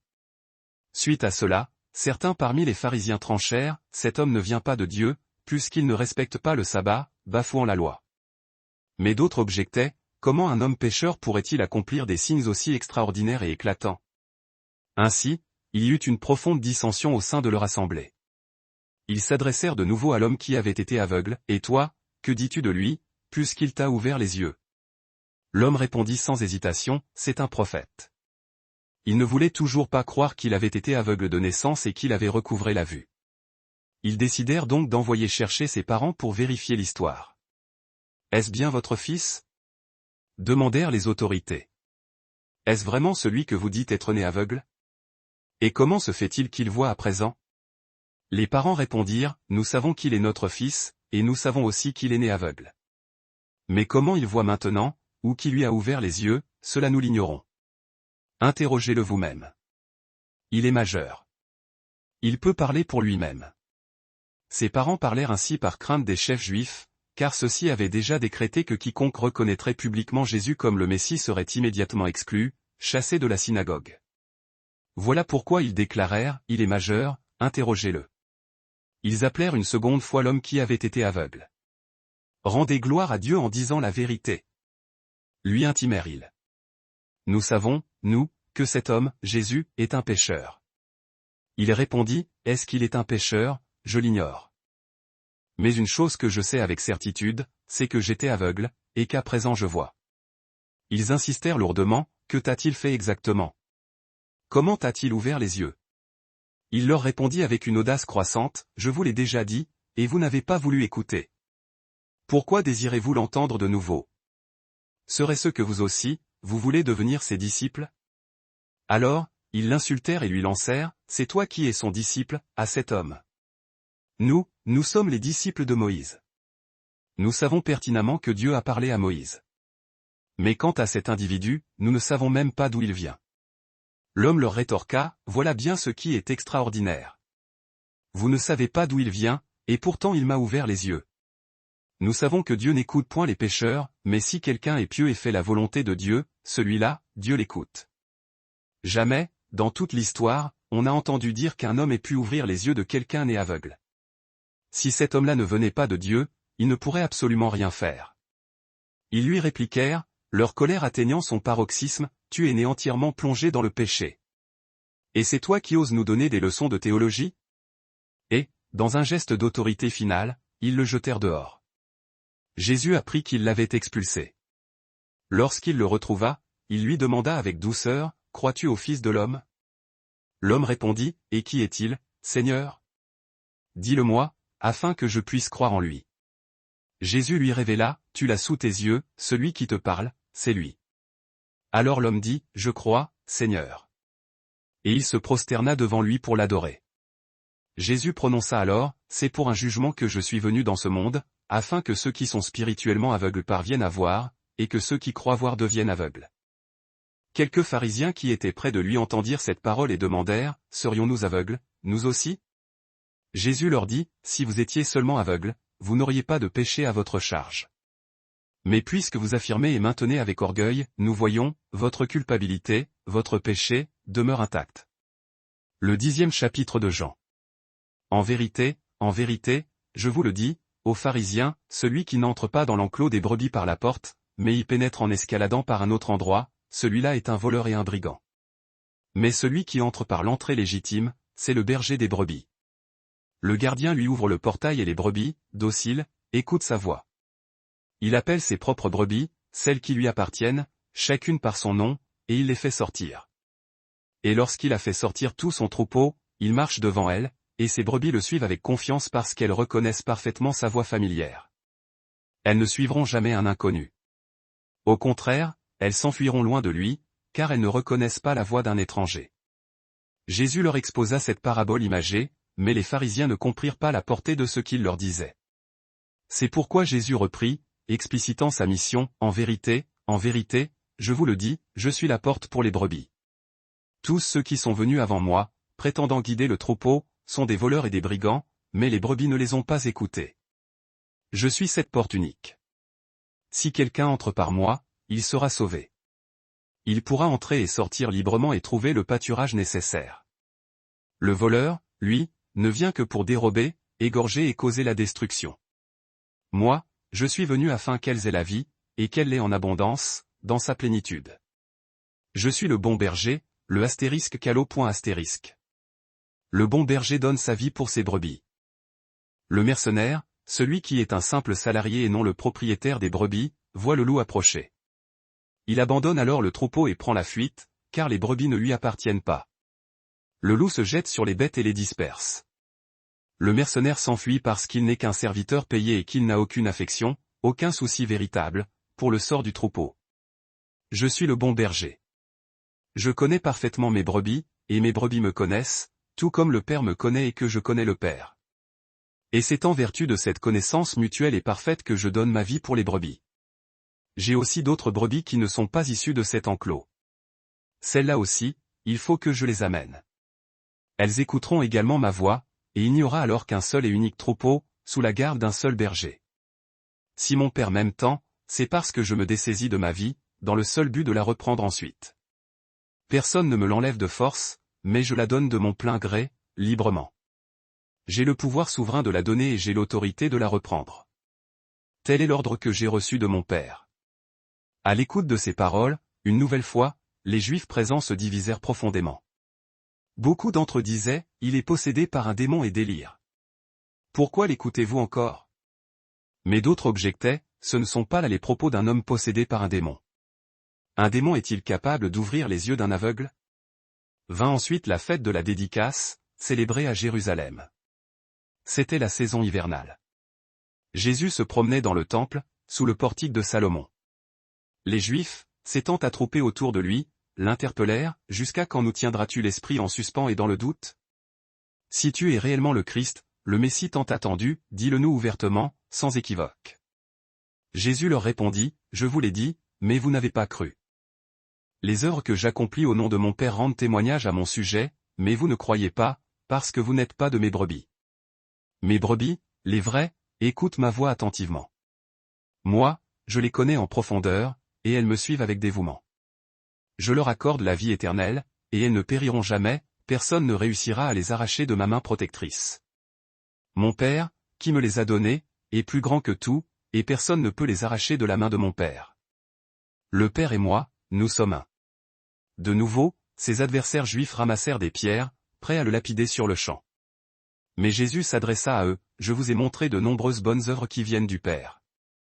Pour laquelle de ces œuvres me lapidez-vous? » Ils répliquèrent, « Nous ne te lapidons pas pour une bonne œuvre quelconque, mais pour un blasphème inouï.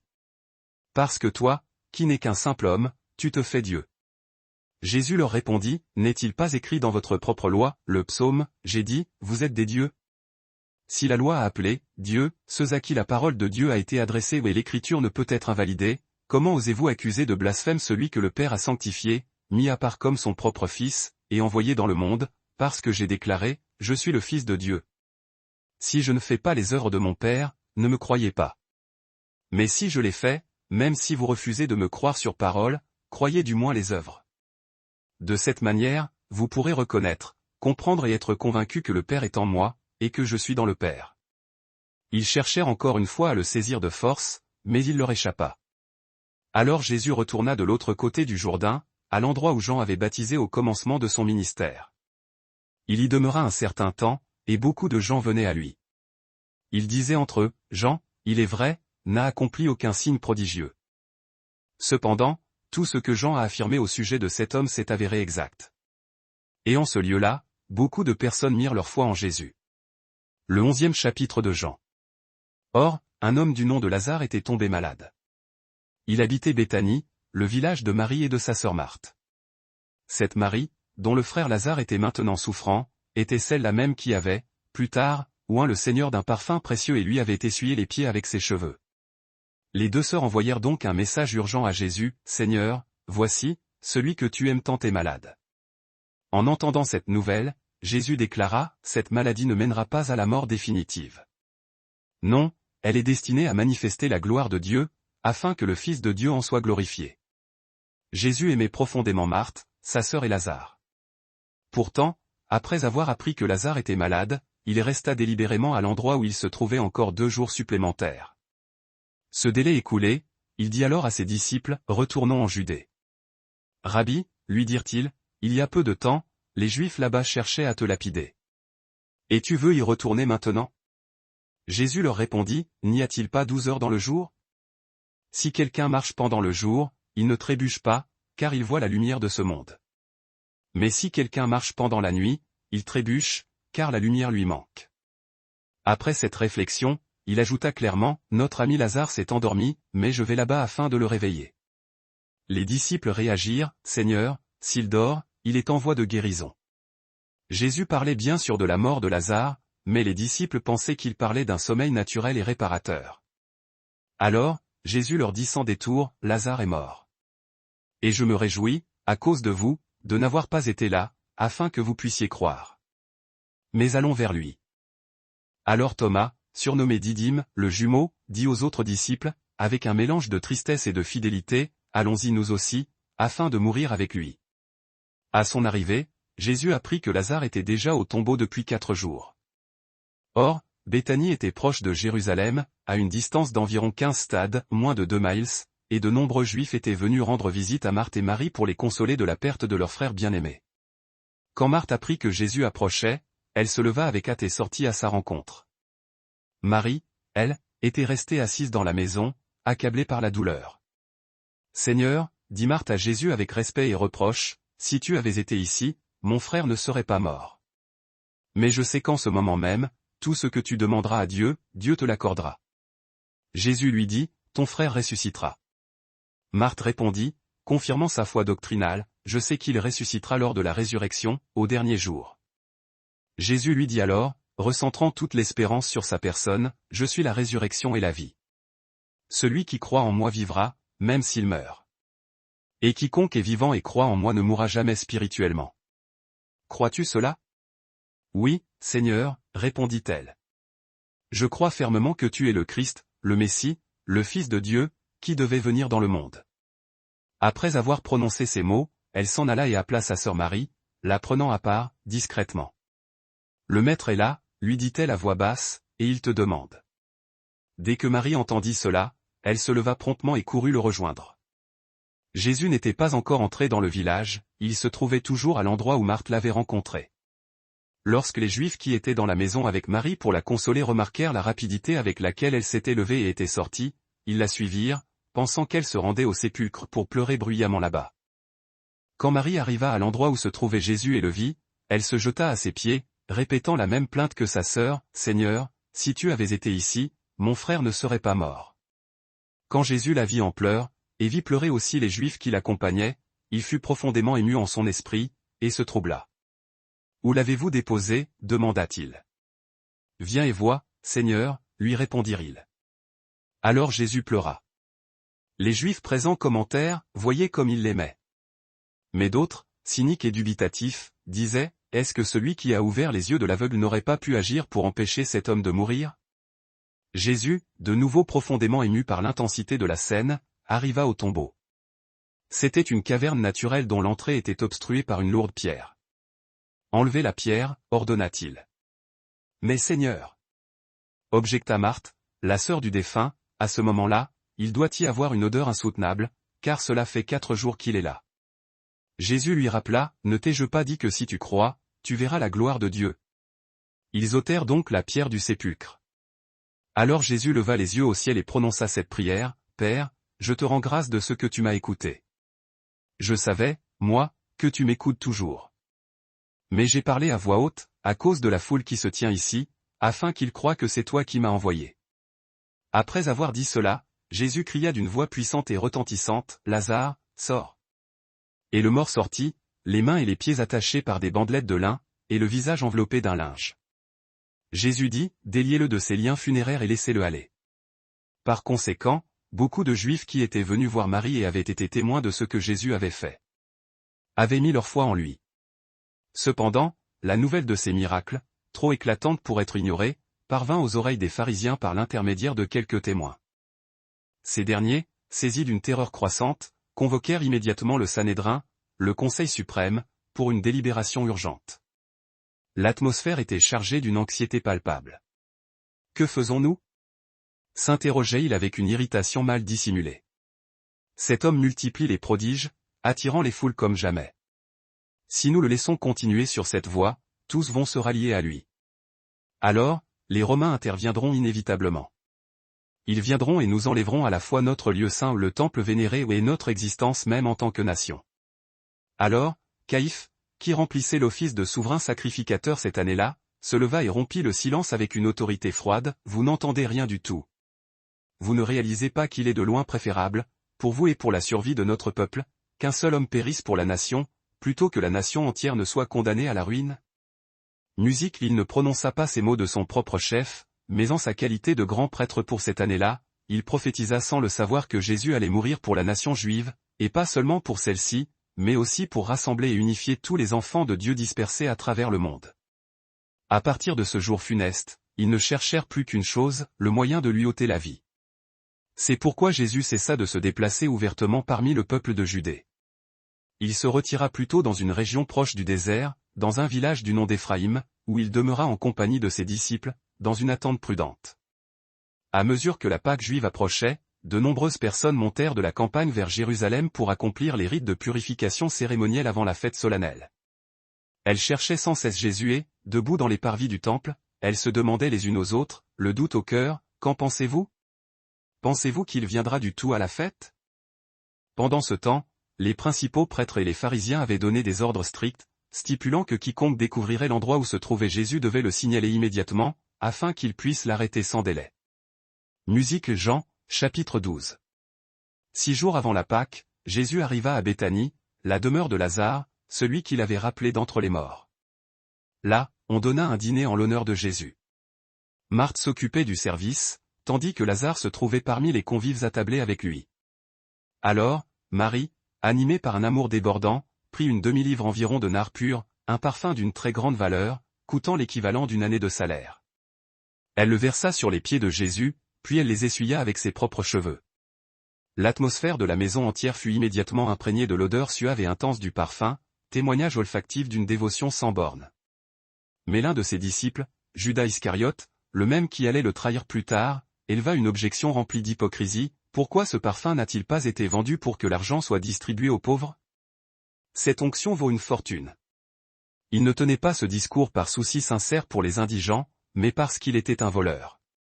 En tant que gardien de la bourse commune, il avait pris l'habitude de se servir lui-même dans les fonds qui y étaient déposés. Laissez-la tranquille, répondit Jésus, le regard empreint de mélancolie. Elle a réservé ce parfum en vue du jour de ma sépulture. Les pauvres, vous les aurez toujours parmi vous, mais moi, vous ne m'aurez pas toujours à vos côtés. Pendant ce temps, une foule nombreuse de Juifs, ayant appris que Jésus était là, accourut, non seulement pour le voir lui, mais aussi pour contempler Lazare, celui qui l'avait fait sortir du tombeau. Devant cette adhésion populaire inattendue, les principaux prêtres élaborèrent des plans maléfiques pour tuer Lazare également. Car à cause de lui, beaucoup de Juifs se détournaient d'eux pour aller vers Jésus et placer leur foi en lui. Le lendemain, la grande multitude venue pour la fête entendit que Jésus se dirigeait vers Jérusalem. Ils coupèrent des rameaux de palmiers et sortirent à sa rencontre en criant de toute leur force, Hosanna. Béni soit celui qui vient au nom du Seigneur. Béni soit le roi d'Israël. Jésus trouva un ânon et s'assit dessus, accomplissant ainsi ce qui était écrit dans l'Écriture, cesse de craindre, fille de Sion. Voici, ton roi vient, assis sur le petit d'une ânesse. Au commencement, ses disciples ne comprirent pas la pleine signification de tout cela. Ce ne fut qu'après que Jésus eut été glorifié qu'ils se souvinrent et réalisèrent que ces choses avaient été écrites à son sujet et que ces événements s'étaient accomplis pour lui. Or, la foule qui était présente lorsqu'il avait appelé Lazare hors du tombeau et l'avait ressuscité continuait à propager le récit de ce miracle. De nombreuses personnes, ayant entendu qu'il avait accompli ce signe stupéfiant, allèrent à sa rencontre. Les pharisiens se dirent alors entre eux, désemparés, vous voyez bien que nous n'arrivons à rien. Regardez, le monde entier s'est lancé à sa suite. Il y avait aussi quelques Grecs parmi ceux qui étaient montés à Jérusalem pour adorer pendant la fête. Ils s'approchèrent de Philippe, qui était de Bethsaïda en Galilée, et lui firent une requête respectueuse, « Seigneur, nous voudrions t'en voir Jésus. » Philippe alla en informer André. André et Philippe, à leur tour, allèrent le dire à Jésus.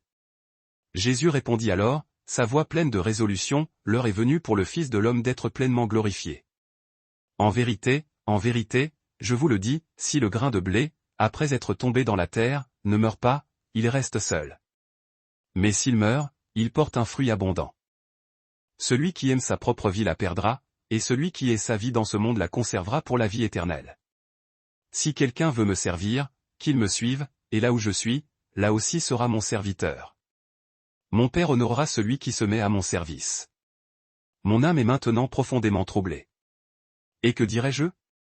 Père, sauve-moi de cette heure de détresse? Non. C'est précisément dans ce but que je suis venu jusqu'à cette heure décisive. Père, manifeste la gloire de ton nom. Alors une voix puissante et mystérieuse se fit entendre du ciel, résonnant au-dessus de la foule, je l'ai glorifié, et je le glorifierai encore une fois. La foule qui était présente et qui entendit se sont dit que c'était le tonnerre. D'autres, plus mystiques, affirmèrent qu'un ange lui avait parlé. Jésus leur expliqua, cette voix ne s'est pas fait entendre pour moi, mais pour vous, afin de confirmer votre foi. C'est maintenant l'heure du jugement de ce monde. Maintenant le prince de ce monde sera chassé et précipité dehors. Et moi, quand j'aurai été élevé de la terre sur la croix, j'attirerai à moi l'humanité entière. Il dit cela pour indiquer de quel genre de mort il allait mourir. La foule, déconcertée, intervint, nous avons appris par la loi que le Messie doit demeurer éternellement. Comment donc peux-tu affirmer que le Fils de l'homme doit être élevé? Qui est donc ce Fils de l'homme dont tu parles? Alors Jésus leur dit, une dernière fois, un avertissement solennel, la lumière sera encore parmi vous pour un court instant. Marchez pendant que vous avez la lumière, de peur que les ténèbres ne vous submergent. Celui qui marche dans l'obscurité ne sait pas où il va. Croyez en la lumière pendant que vous avez la lumière, afin de devenir des enfants de lumière. Ayant dit ces paroles d'adieu, Jésus partit et se cacha loin d'eux. Même après que Jésus eut accompli tant de signes miraculeux en leur présence, ils refusaient toujours de placer leur confiance en lui. Cela s'est produit afin que s'accomplisse la parole que le prophète Ésaïe avait prononcée, « Seigneur, qui a cru à notre message? Et à qui le bras puissant du Seigneur a-t-il été révélé ?» C'est pour cette raison qu'ils ne pouvaient pas croire, parce que, comme Ésaïe le dit en un autre passage, il a aveuglé leurs yeux et il a endurci leur cœur, de sorte qu'ils ne puissent ni voir de leurs yeux, ni comprendre de leur cœur, ni se convertir, et que je les guérisse. Ésaïe dit cela parce qu'il avait entrevu la gloire éblouissante de Jésus et qu'il parlait de lui. Pourtant, au même moment, beaucoup, même parmi les chefs du peuple, croyaient en lui. Mais à cause de la peur des pharisiens et de leurs représailles, ils n'osaient pas confesser ouvertement leur foi, de crainte d'être exclus de la synagogue. Car ils aimaient la louange et la reconnaissance des hommes plus que la louange qui vient de Dieu. Alors Jésus s'écria, sa voix portant jusqu'à la foule, « Celui qui croit en moi ne croit pas seulement en moi, mais il croit aussi en celui qui m'a envoyé. Et celui qui me voit, voit en réalité celui qui m'a dépêché. Je suis venu dans le monde comme une lumière afin qu'aucun de ceux qui croient en moi ne demeure dans l'obscurité. Si quelqu'un entend mes paroles sans les garder ni les mettre en pratique, ce n'est pas moi qui le juge. Car je ne suis pas venu pour juger le monde, mais pour sauver le monde de sa perdition. Il y a un juge pour celui qui me rejette et qui n'accueille pas mes paroles, la parole même que j'ai prononcée le condamnera au dernier jour. Car je n'ai pas parlé de ma propre initiative, mais le Père qui m'a envoyé m'a lui-même donné l'ordre de dire tout ce que j'ai dit. Je sais que son commandement mène à la vie éternelle. Ainsi, tout ce que je dis est exactement ce que le Père m'a ordonné de déclarer. Musique Jean, chapitre 13. C'était juste avant la fête de la Pâque, cette nuit historique qui allait changer le cours de l'humanité. Jésus savait que l'heure fixée était arrivée pour qu'il quitte ce monde terrestre et retourne auprès du Père. Ayant aimé les siens qui étaient dans le monde, il les aima jusqu'à la perfection, jusqu'à l'extrême limite du sacrifice. Le souper du soir était en cours. Le diable avait déjà insufflé dans le cœur de Judas Iscariote, fils de Simon, la funeste intention de trahir son maître. Jésus savait que le Père avait tout remis entre ses mains, qu'il était venu de Dieu et qu'il retournait à Dieu. Alors, au milieu du repas, il se leva de table, ôta son vêtement de dessus, et prit une serviette qu'il attacha autour de sa taille. Ensuite, il versa de l'eau dans un bassin et commença humblement à laver les pieds de ses disciples, les essuyant avec la serviette qu'il avait nouée autour de lui. C'était le geste le plus bas, réservé au dernier des serviteurs. Il arriva à Simon-Pierre, qui, scandalisé par cette démonstration d'humilité inversée, lui dit, « Seigneur, est-ce toi qui me laves les pieds ? C'est impensable. » Jésus lui répondit avec douceur, « Ce que je fais, tu ne le comprends pas maintenant, mais tu le comprendras plus tard, après que tout sera accompli. » « Jamais tu ne me laveras les pieds, » s'exclama Pierre avec véhémence. Jésus lui répondit, « Si je ne te lave pas, tu n'auras aucune part avec moi, tu seras exclu de mon royaume. » Alors, Simon-Pierre, saisissant l'enjeu spirituel, « Seigneur, dans ce cas, pas seulement mes pieds, mais aussi mes mains et ma tête. Lave-moi tout entier. » Jésus répondit, « Celui qui a pris un bain n'a besoin que de se laver les pieds, car son corps entier est déjà purifié. Et vous, vous êtes purs, même si ce n'est pas le cas de vous tous. » Car il savait très bien qui allait le livrer. C'est pour cela qu'il avait ajouté, « Vous n'êtes pas tous purs. » Après qu'il eut achevé de leur laver les pieds, il remit son vêtement, se rassit à sa place et leur demanda, son regard scrutant leur visage, « Comprenez-vous ce que je viens de faire pour vous ? Vous m'appelez maître et seigneur, et vous avez raison, car c'est bien ce que je suis. Maintenant donc, si moi, votre seigneur et maître, j'ai lavé vos pieds poussiéreux, vous devez, vous aussi, vous laver les pieds les uns aux autres. Je vous ai donné l'exemple de l'abaissement, afin que vous agissiez comme j'ai agi envers vous.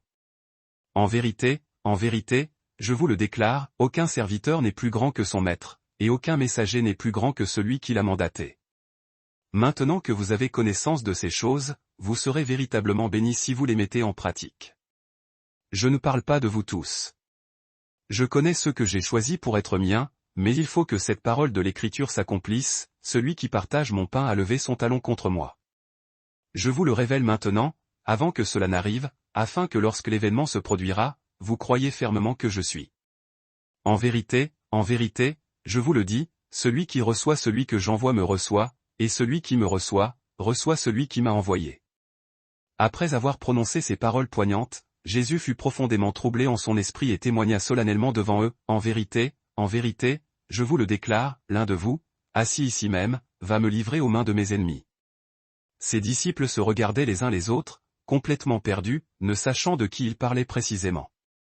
L'un d'eux, le disciple que Jésus aimait particulièrement, Jean lui-même, était couché tout près de Jésus, s'appuyant sur sa poitrine. Simon-Pierre lui fit signe, le pressant de demander à Jésus de qui il parlait. Ce disciple, se penchant encore davantage vers Jésus, murmura, « Seigneur, qui est celui qui t'a trahi dans son cœur ?» Jésus répondit à voix basse, « C'est celui à qui je donnerai ce morceau de pain que j'aurai trempé dans le plat. » Ayant trempé le morceau de pain, il le donna à Judas, fils de Simon Iscariote. Dès que Judas eut pris le pain, la puissance maléfique de Satan entra en lui. Alors Jésus lui dit, « Ce que tu as l'intention de faire, exécute-le vite. » Mais aucun des convives, plongé dans la stupeur, ne comprit pourquoi Jésus lui disait cela. Comme Judas était le responsable de la bourse, certains pensèrent que Jésus lui demandait d'acheter ce dont ils avaient besoin pour la fête, ou de donner une aumône aux pauvres. Dès que Judas eut pris ce morceau de pain, il sortit. Et il faisait nuit, une nuit qui reflétait l'obscurité qui venait de s'emparer de son âme. Lorsqu'il fut parti, Jésus dit, son visage s'illuminant malgré la douleur, « Maintenant, le Fils de l'homme a été glorifié, et Dieu est glorifié en lui. Si Dieu est glorifié en lui, Dieu glorifiera aussi le Fils en lui-même, et il le glorifiera immédiatement. Mes chers enfants, je ne serai plus avec vous que pour un très court instant. Vous me chercherez, et ce que j'ai dit aux Juifs, je vous le dis aussi maintenant, là où je vais, vous ne pouvez venir me rejoindre. Je vous donne un commandement absolument nouveau, aimez-vous les uns les autres. Comme je vous ai aimé, vous aussi, vous devez vous aimer les uns les autres. C'est à cela que tous reconnaîtront que vous êtes mes disciples, si vous avez de l'amour les uns pour les autres. » Simon-Pierre, toujours impulsif, lui demanda, « Seigneur, où vas-tu donc ?» Jésus répondit, « Là où je vais, tu ne peux pas me suivre pour l'instant, mais tu me suivras plus tard, après ta préparation. » Pierre insista, « Seigneur, pourquoi ne puis-je pas te suivre maintenant? Je suis prêt à donner ma vie pour toi. Alors Jésus lui répondit, le regard plein de compassion et de connaissance, tu es prêt à donner ta vie pour moi? En vérité, je te le dis, le coq ne chantera pas avant que tu ne m'aies renié 3 fois, par faiblesse et par peur. Jean, chapitre 14. Que votre cœur ne se trouble point par l'angoisse et l'incertitude. Vous croyez en Dieu, croyez aussi en moi. Dans la maison vaste et glorieuse de mon Père, il y a de multiples demeures. Si cela n'était pas le cas, vous l'aurais-je dit? Je m'en vais pour vous préparer une place, un lieu de repos éternel. Et si je m'en vais et que je vous prépare cette place, je reviendrai vers vous pour vous prendre avec moi, afin que là où je serai, vous y soyez aussi, unis à moi pour toujours. Vous connaissez le chemin qui conduit à l'endroit où je me rends. Thomas, perplexe, lui dit, Seigneur, nous ignorons où tu vas, comment pouvons-nous connaître le chemin à prendre? Jésus lui répondit par une affirmation fondamentale, je suis le chemin, la vérité et la vie. Nul ne vient au Père céleste si ce n'est par mon intermédiaire. Si vraiment vous me connaissiez, vous connaîtriez aussi mon Père. Dès à présent, vous le connaissez, car vous l'avez vu manifester en moi. Philippe, cherchant une révélation plus directe, lui dit, Seigneur, montre-nous simplement le Père, et cela nous suffira amplement. Jésus répondit, étonné, il y a si longtemps que je suis avec vous, Philippe, et tu ne m'as toujours pas reconnu ni compris? Celui qui m'a vu, a vu le Père. Comment peux-tu donc dire, montre-nous le Père? Ne crois-tu pas que je suis dans le Père et que le Père est en moi, uni à mon être? Les paroles que je vous adresse ne viennent pas de ma seule autorité. C'est le Père qui demeure en moi qui accomplit ses œuvres à travers moi. Croyez-moi lorsque je dis que je suis dans le Père et que le Père est en moi. Ou, du moins, croyez-y à cause des œuvres prodigieuses elles-mêmes, qui témoignent de notre unité. En vérité, je vous le dis, celui qui croit profondément en moi fera lui aussi les œuvres que je fais, et il en fera même de plus grandes que celles-ci, parce que moi, je m'en vais rejoindre le Père. Et tout ce que vous demanderez légitimement en mon nom, je le ferai, afin que le Père soit glorifié et exalté dans le Fils. Vous pouvez me demander n'importe quoi en mon nom, et j'interviendrai pour que cela soit fait. Si vous m'aimez sincèrement, vous vous efforcerez de garder mes commandements, de les respecter scrupuleusement. Et moi, je prierai le Père, et il vous donnera un autre consolateur, un autre défenseur, pour qu'il demeure avec vous pour l'éternité, l'Esprit de vérité. Le monde, absorbé par ses propres préoccupations, ne peut le recevoir, parce qu'il ne le voit pas et qu'il ne le connaît pas. Mais vous, vous le connaissez parfaitement, car il demeure auprès de vous et il sera intimement en vous. Je ne vous laisserai pas seuls comme des orphelins désemparés. Je reviendrai vers vous. Encore un peu de temps, et le monde ne me verra plus jamais. Mais vous, vous me verrez, et parce que je vis, vous vivrez également. En ce jour-là, vous comprendrez et vous réaliserez que je suis dans mon Père, et que vous êtes en moi, et que moi, je suis en vous, habitant vos cœurs. Celui qui possède mes commandements et qui les garde, c'est celui-là qui m'aime. Et celui qui m'aime sera aimé de mon Père, et moi aussi, je l'aimerai et je me manifesterai à lui de manière intime. Alors Judas, non pas l'Iscariote, mais Thaddée, lui demanda, mais Seigneur, pourquoi as-tu l'intention de te manifester seulement à nous, tes disciples, et non pas au monde entier?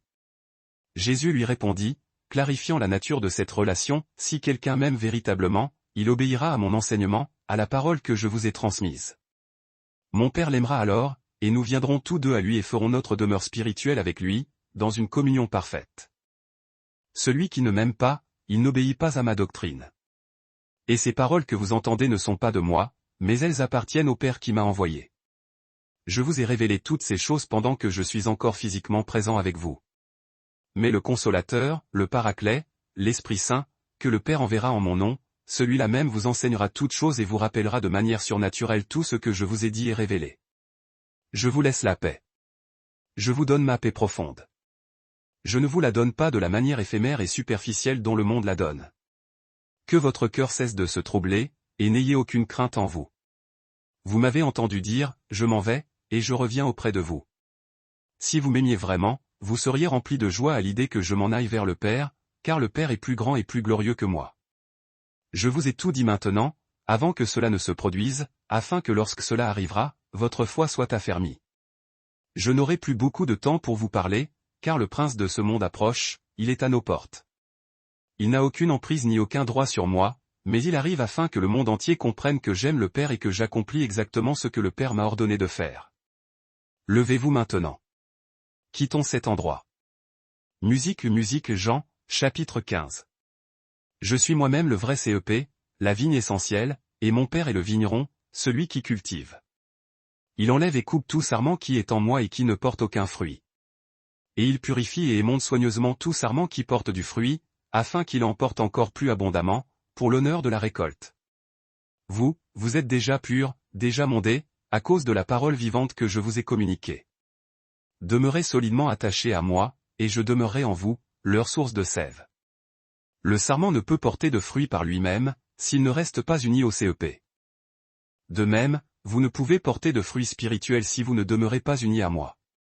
Je suis le CEP de la vigne, vous êtes les sarments. Si vous demeurez en moi et que mes paroles demeurent en vous, demandez tout ce que vous désirez, et cela vous sera accordé, selon la volonté du Père. C'est à la gloire de mon Père que vous portiez un fruit spirituel immense, manifestant ainsi que vous êtes véritablement mes disciples. Comme le Père m'a aimé d'un amour éternel, moi aussi, je vous ai aimé de cet amour parfait. Maintenant, demeurez inébranlablement dans l'expression de mon amour. Si vous gardez mes commandements, vous demeurerez dans mon amour, de la même manière que j'ai gardé les commandements de mon Père et que je demeure dans son amour. Je vous ai révélé ces choses pour que ma joie la plus profonde réside en vous et que votre joie propre soit menée à sa plénitude, qu'elle soit complète. Voici mon commandement essentiel, aimez-vous les uns les autres de cet amour sacrificiel dont je vous ai aimé. Il n'y a pas de plus grand amour que celui-ci, donner sa vie pour ses amis et ses proches. Vous êtes mes amis les plus chers si vous faites avec diligence ce que je vous ordonne. Je ne vous appelle plus serviteur, parce qu'un serviteur ne connaît pas les affaires ni les plans de son maître. Au lieu de cela, je vous ai appelés amis intimes, car je vous ai fait connaître, sans aucune réserve, tout ce que j'ai appris et reçu de mon Père.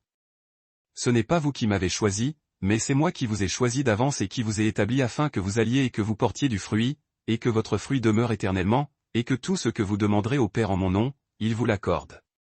Voici, encore une fois, mon ordre suprême, aimez-vous les uns les autres. Si le monde entier vous déteste, rappelez-vous une chose cruciale, il m'a haï le premier, avant vous. Si vous apparteniez à ce monde déchu, il vous aimerait comme étant les siens propres. Mais ce n'est pas le cas, car vous n'appartenez pas au monde, au contraire, je vous ai choisi et séparé du monde. C'est pour cette raison fondamentale que le monde vous hait avec une telle véhémence. Souvenez-vous bien de la parole que je vous ai dite, le serviteur n'est pas plus grand que son maître. S'ils m'ont persécuté sans relâche, ils vous persécuteront vous aussi. S'ils ont écouté et obéi à mon enseignement, ils écouteront et obéiront aussi au vôtre. Ils vous traiteront de cette manière à cause de mon nom, parce qu'ils ne connaissent pas ni ne reconnaissent celui qui m'a envoyé. Si je n'étais pas venu et si je ne leur avais pas parlé, ils ne seraient pas coupables de péché devant Dieu. Mais maintenant, ils n'ont aucune excuse valable pour justifier leur péché et leur aveuglement volontaire. Celui qui me hait, est par la même occasion mon Père. Si je n'avais pas accompli au milieu d'eux des œuvres qu'aucun autre n'a jamais faites, ils ne seraient pas coupables de péché. Mais maintenant, non seulement ils ont vu mes œuvres, mais pourtant ils nous ont haïs, mon Père et moi. Mais cela s'est passé afin que soit accompli ce qui est écrit dans leur loi, ils m'ont haï sans aucune cause ni raison. Lorsque le Consolateur, le Paraclet, viendra, celui-là même que je vous enverrai de la part du Père, l'Esprit de vérité, qui procède du Père, c'est lui qui témoignera avec force en ma faveur. Vous aussi, vous témoignerez de moi, car vous avez été avec moi dès le commencement même de mon ministère. Fin de la section. Le premier jour de la semaine, aux premières lueurs, alors qu'une obscurité résiduelle enveloppait encore le jardin, Marie de Magdala s'avança, le cœur lourd de la désolation du sabbat passé. Elle se dirigea vers le caveau, cet abri taillé dans la roche où le corps de leur maître reposait. L'air était froid et lourd de rosée. Mais à son arrivée, elle fut frappée d'effroi, la lourde pierre de l'entrée avait été roulée, laissant béant le noir orifice. Le désespoir lui noua la gorge. Convaincue d'un acte de profanation, elle ne prit pas le temps d'examiner davantage et courut, paniquée, trouver Simon-Pierre et l'autre disciple, celui dont l'affection pour Jésus était connue. « Ils ont enlevé le Seigneur du tombeau !» leur cria-t-elle, à bout de souffle. Et, pire, nous n'avons aucune idée d'où ils l'ont déposé. À cette nouvelle alarmante, Pierre, toujours impétueux, et le jeune disciple se précipitèrent hors de la maison et s'élancèrent vers le jardin. La course était inégale, le plus jeune, plus rapide, distança Simon-Pierre et parvint le premier au tombeau. Arrivé là, il s'inclina avec prudence pour regarder à l'intérieur, dans l'ombre persistante. Il aperçut clairement les linceuls de lin qui gisaient sur la dalle de pierre, vide et affaissée. Cependant, par respect ou par une crainte révérentielle face à l'inconnu, il y resta sur le seuil. Quelques instants plus tard, Simon-Pierre arriva, le souffle court mais l'intention résolue. Fidèle à son tempérament, il n'hésita pas et pénétra directement dans l'étroite chambre sépulcrale. Il vit les bandelettes de lin déposées là, sagement à plat, ainsi que le linge qui avait enveloppé la tête de Jésus. Ce suaire était plié, formant un rouleau distinct, à l'écart des autres linges. Ce spectacle d'ordre au milieu du vide criant annonçait une œuvre achevée, non un vol précipité. Alors, l'autre disciple, celui qui était arrivé le premier devant le sépulcre et qui s'était d'abord tenu timidement à l'extérieur, pénétra à son tour dans la chambre funéraire. Il contempla l'absence, l'agencement des reliques, et au même instant, la lumière de la résurrection frappa son cœur. Il vit, et la foi s'empara de lui, dissipant l'ombre du désespoir. Pourtant, en dépit de ce signe éclatant, l'intelligence des Écritures leur échappait encore. Il ne saisissait pas la nécessité divine qui voulait que le Christ se relève d'entre les morts. Déconcertés par ce mystère, les disciples reprirent alors le chemin de leur logis. Mais Marie, elle, demeurait seule, brisée de douleur, aux abords du monument vide, son chagrin s'exprimant par des sanglots profonds. Dans son affliction, elle se pencha une fois de plus dans l'ouverture et vit, scintillant dans la pénombre, deux êtres vêtus de blanc, des anges, assis là où le corps de Jésus avait été posé, l'un à la tête, l'autre aux pieds. « Femme, pourquoi pleures-tu ainsi » lui demandèrent-ils d'une voix douce. « Ils ont enlevé mon Seigneur, répondit-elle, et je ne sais absolument pas où ils l'ont déposé. » À ces mots, le désespoir la fit se retourner, et elle aperçut un homme debout. C'était Jésus, mais ses yeux brouillés par les larmes et la peine ne purent le reconnaître immédiatement. « Femme, pourquoi pleures-tu ?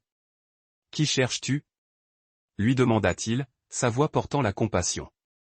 Le prenant pour le jardinier responsable du lieu, elle le supplia, « Monsieur, si c'est toi qui l'as emporté, indique-moi où tu l'as mis, et j'irai le reprendre. » Alors, il prononça son nom, un mot unique qui déchira le voile de son affliction, « Marie. » Elle se tourna vers lui, la reconnaissance la submergeant, et s'écria dans son dialecte natal, l'araméen, « Rabouni. » Ce qui signifie, « Maître, ô mon maître. » Jésus lui dit, « Ne me retiens pas ainsi. N'essaie pas de t'accrocher à moi, car je ne suis pas encore monté auprès du Père. Va plutôt retrouver mes frères, mes disciples bien-aimés, et dis-leur ceci, je monte vers mon Père, qui est aussi votre Père, vers mon Dieu, qui est aussi votre Dieu. » Marie de Magdala partit aussitôt porter cette nouvelle bouleversante aux disciples. Elle leur affirma, « J'ai vu le Seigneur. » Et elle leur rapporta fidèlement tout ce qu'il lui avait dit. Le soir de ce même jour, le premier de la semaine, les disciples s'étaient rassemblés. Les portes étaient solidement verrouillées, car ils étaient paralysés par la peur des autorités juives et des chefs. Soudain, sans que rien annonce son arrivée, Jésus se tint au milieu d'eux.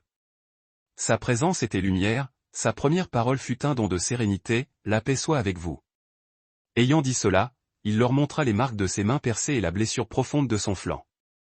La joie immense et la délivrance submergea les disciples en contemplant le Seigneur ressuscité.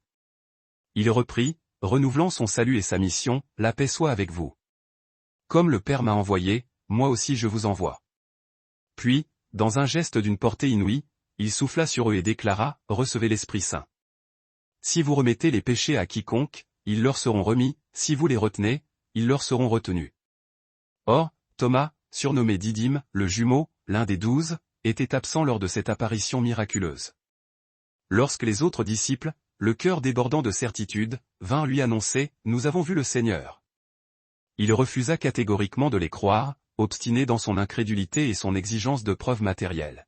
« Si je ne vois pas dans ses mains la marque des clous, et si je n'introduis pas mon doigt à la place des clous, et ma main dans son côté, je ne croirai jamais, déclara-t-il, l'amertume au cœur. » 8 jours plus tard, ils étaient de nouveau réunis dans la maison, et cette fois, Thomas était avec eux. Bien que les portes fussent toujours fermées à double tour, Jésus apparut et se tint au centre de leur assemblée. « La paix soit avec vous, dit-il calmement. » Puis, s'adressant directement à Thomas, pour dissiper tout doute et vaincre sa résistance, « Avance ton doigt ici, et regarde mes mains. Avance ta main et mets-la dans mon flanc.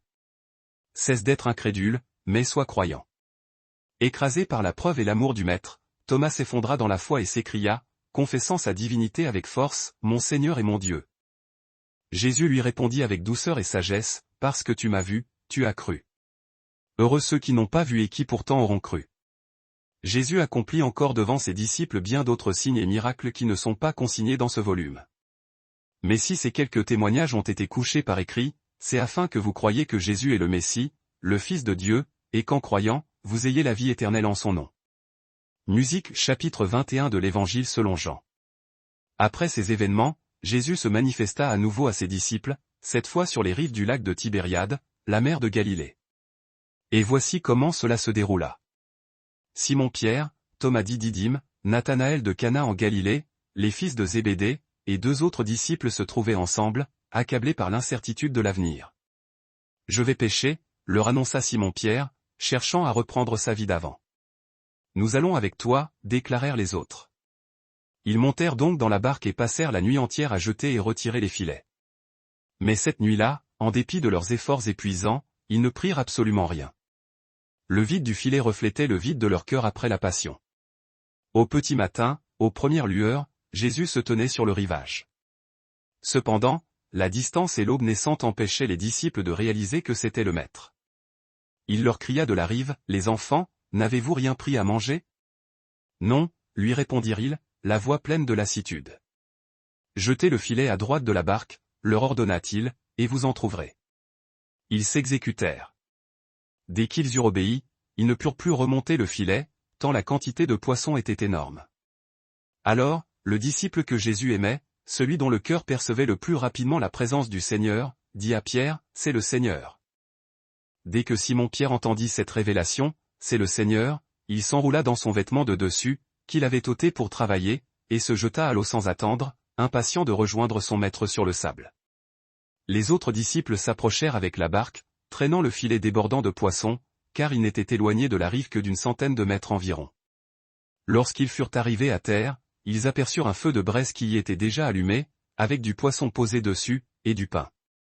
Un repas les attendait, préparé par le ressuscité lui-même. Jésus leur dit, « Apportez quelques-uns des poissons que vous venez de prendre. » Alors Simon-Pierre remonta dans la barque et tira le filet à terre. Il était rempli de 153 grands poissons. Et malgré leur nombre, malgré leur poids, le filet ne s'était pas déchiré, signe de l'abondance divine. Jésus leur dit, les invitant à la communion, « Venez prendre le petit déjeuner. » Aucun des disciples n'osait lui demander ouvertement, « Qui es-tu » Car ils savaient pertinemment, au plus profond de leur être, que c'était le Seigneur qui partageait ce repas avec eux. Jésus prit le pain, le bénit et le leur donna, et fit de même avec le poisson. C'était la troisième fois que Jésus se manifestait à ses disciples après être ressuscité d'entre les morts. Après qu'ils eurent mangé, le silence s'installa, lourd de sens.